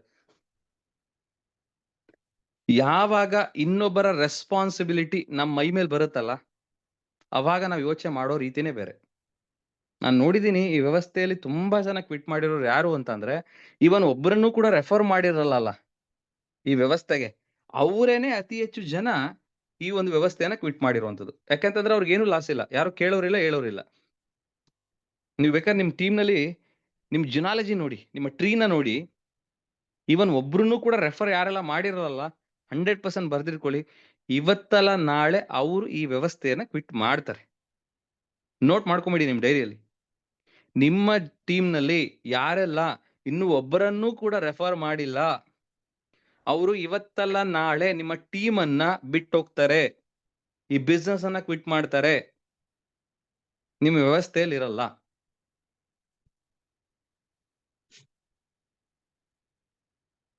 ಅರ್ಥ ಆಗ್ತಿದೆಯಲ್ಲ? ಸೊ ಅದಕ್ಕೆ ಒಂದು ಫಾರ್ಮುಲಾನೇ ಇದೆ. Number of direct sponsoring is directly proportional to success ratio ಅಂತ ಹೇಳಿ. ಅಂದ್ರೆ ಸಕ್ಸಸ್ ರೇಷಿಯೋ ಯಾವಾಗ ಇನ್ಕ್ರೀಸ್ ಆಗ್ತಾ ಹೋಗುತ್ತೆ ಅಂತಂದ್ರೆ, ಈ ವ್ಯವಸ್ಥೆಯಲ್ಲಿ ಯಾರು ಅತಿ ಹೆಚ್ಚು ಜನರನ್ನ ಡೈರೆಕ್ಟ್ ಆಗಿ ಸ್ಪಾನ್ಸರ್ ಮಾಡ್ತಾ ಹೋಗ್ತಾರೆ, ಆ ನಂಬರ್ ಇನ್ಕ್ರೀಸ್ ಆಗ್ತಾ ಹೋದಾಗೆ ಅವರು ದುಡ್ಡು ಮಾಡುವಂತಹ ಸಾಧ್ಯತೆಗಳು, ಅವರ ಕನಸುಗಳನ್ನ ನನಸು ಮಾಡ್ಕೊಳ್ಳುವಂತ ಸಾಧ್ಯತೆಗಳು, ಅವ್ರು ಈ ಬಿಸ್ನೆಸ್ ಅಲ್ಲಿ ಉಳ್ಕೊಳ್ಳೋ ಸಾಧ್ಯತೆಗಳು, ಈ ಬಿಸ್ನೆಸ್ ಅಲ್ಲಿ ಗೆಲ್ಲೋ ಸಾಧ್ಯತೆಗಳು ಅತಿ ಹೆಚ್ಚು ಅಂತ ಹೇಳ್ತಾರೆ. Are you agree with me? ನೋಡೋಣ, ಎಲ್ಲರನ್ನು ಅನ್ಮ್ಯೂಟ್ ಮಾಡ್ತೀನಿ. Yes, sir. ಕರೆಕ್ಟ್ ಇದೆ point? Yes, sir. Yes, sir. 100%. Yes, sir. ಹಾಗಾಗಿ ಇವತ್ತಿನ ಮೀಟಿಂಗ್ ನಲ್ಲಿ ಒಂದು ಬಿಗ್ಗೆಸ್ಟ್ ಪವರ್ಫುಲ್ ಪಾಯಿಂಟ್ ನಾನು ನಿಮಗೆ ಕೊಟ್ಟಿದ್ದೀನಿ. ಈ ಒಂದು ಪಾಯಿಂಟ್ ಅನ್ನ ದೊಡ್ಡ ಪ್ರಮಾಣದಲ್ಲಿ ನಿಮ್ ಬಿಸ್ನೆಸ್ ಅಲ್ಲಿ ಅಳವಡಿಸ್ಕೊಳ್ಳಿ. ನಿಮ್ ಟೀಮ್ ನಲ್ಲಿ ಇರುವಂತ ಪ್ರತಿಯೊಬ್ಬರನ್ನು ಕೂಡ ನಿಮ್ ಜೊತೆ ಉಳಿಸ್ಕೊಳ್ಬೇಕು ಅಂದ್ರೆ ಅದಕ್ಕಿರೋದು ಒಂದೇ ಒಂದು ದಾರಿ, ಆ ವ್ಯಕ್ತಿಗಳ ಕಡೆಯಿಂದ ಅತಿ ಹೆಚ್ಚು ಡೈರೆಕ್ಟ್ ಸ್ಪಾನ್ಸರ್ ಮಾಡಿಸಿ, ಮಿನಿಮಮ್ 10 ಮಾಡಿಸಿ. ಅದು ಕೂಡ ಜಾಯ್ನಿಂಗ್ ಆದಂತ ಮೊದಲನೇ ತಿಂಗಳು 2ನೇ ತಿಂಗಳಲ್ಲಿ ಅವ್ರ ಕಡೆಯಿಂದ ಒಂದು 10 ಸ್ಪಾನ್ಸರಿಂಗ್ ನೀವು ಮಾಡಿಸ್ಬಿಟ್ರೆ, ಅವ್ರು ಯಾವುದೇ ಕಾರಣಕ್ಕೂ ನಿಮ್ಮ ವ್ಯವಸ್ಥೆಯನ್ನ ಕ್ವಿಟ್ ಮಾಡಲ್ಲ, ನಿಮ್ಮನ್ನ ಬಿಟ್ಟು ಹೋಗಲ್ಲ ಅಂತ ಹೇಳ್ತಾ ಇವತ್ತಿನ ಕಾರ್ಯಕ್ರಮ ನಿಲ್ಲಿಸ್ತಾ ಇದ್ದೀನಿ. ಸೊ ಎಲ್ರಿಗೂ ಒಳ್ಳೇದಾಗ್ಲಿ. Thank you so much. Wish you all the best. ಮತ್ತೆ ನೆಕ್ಸ್ಟ್ ಕ್ಲಾಸ್ ನಲ್ಲಿ ಯಾವಾಗ ನಿಮಗೆ ಆ ಒಂದು ವಾಟ್ಸ್ಆಪ್ ನಂಬರ್ ಅನೌನ್ಸ್ಮೆಂಟ್ ಮಾಡ್ತೀನಿ.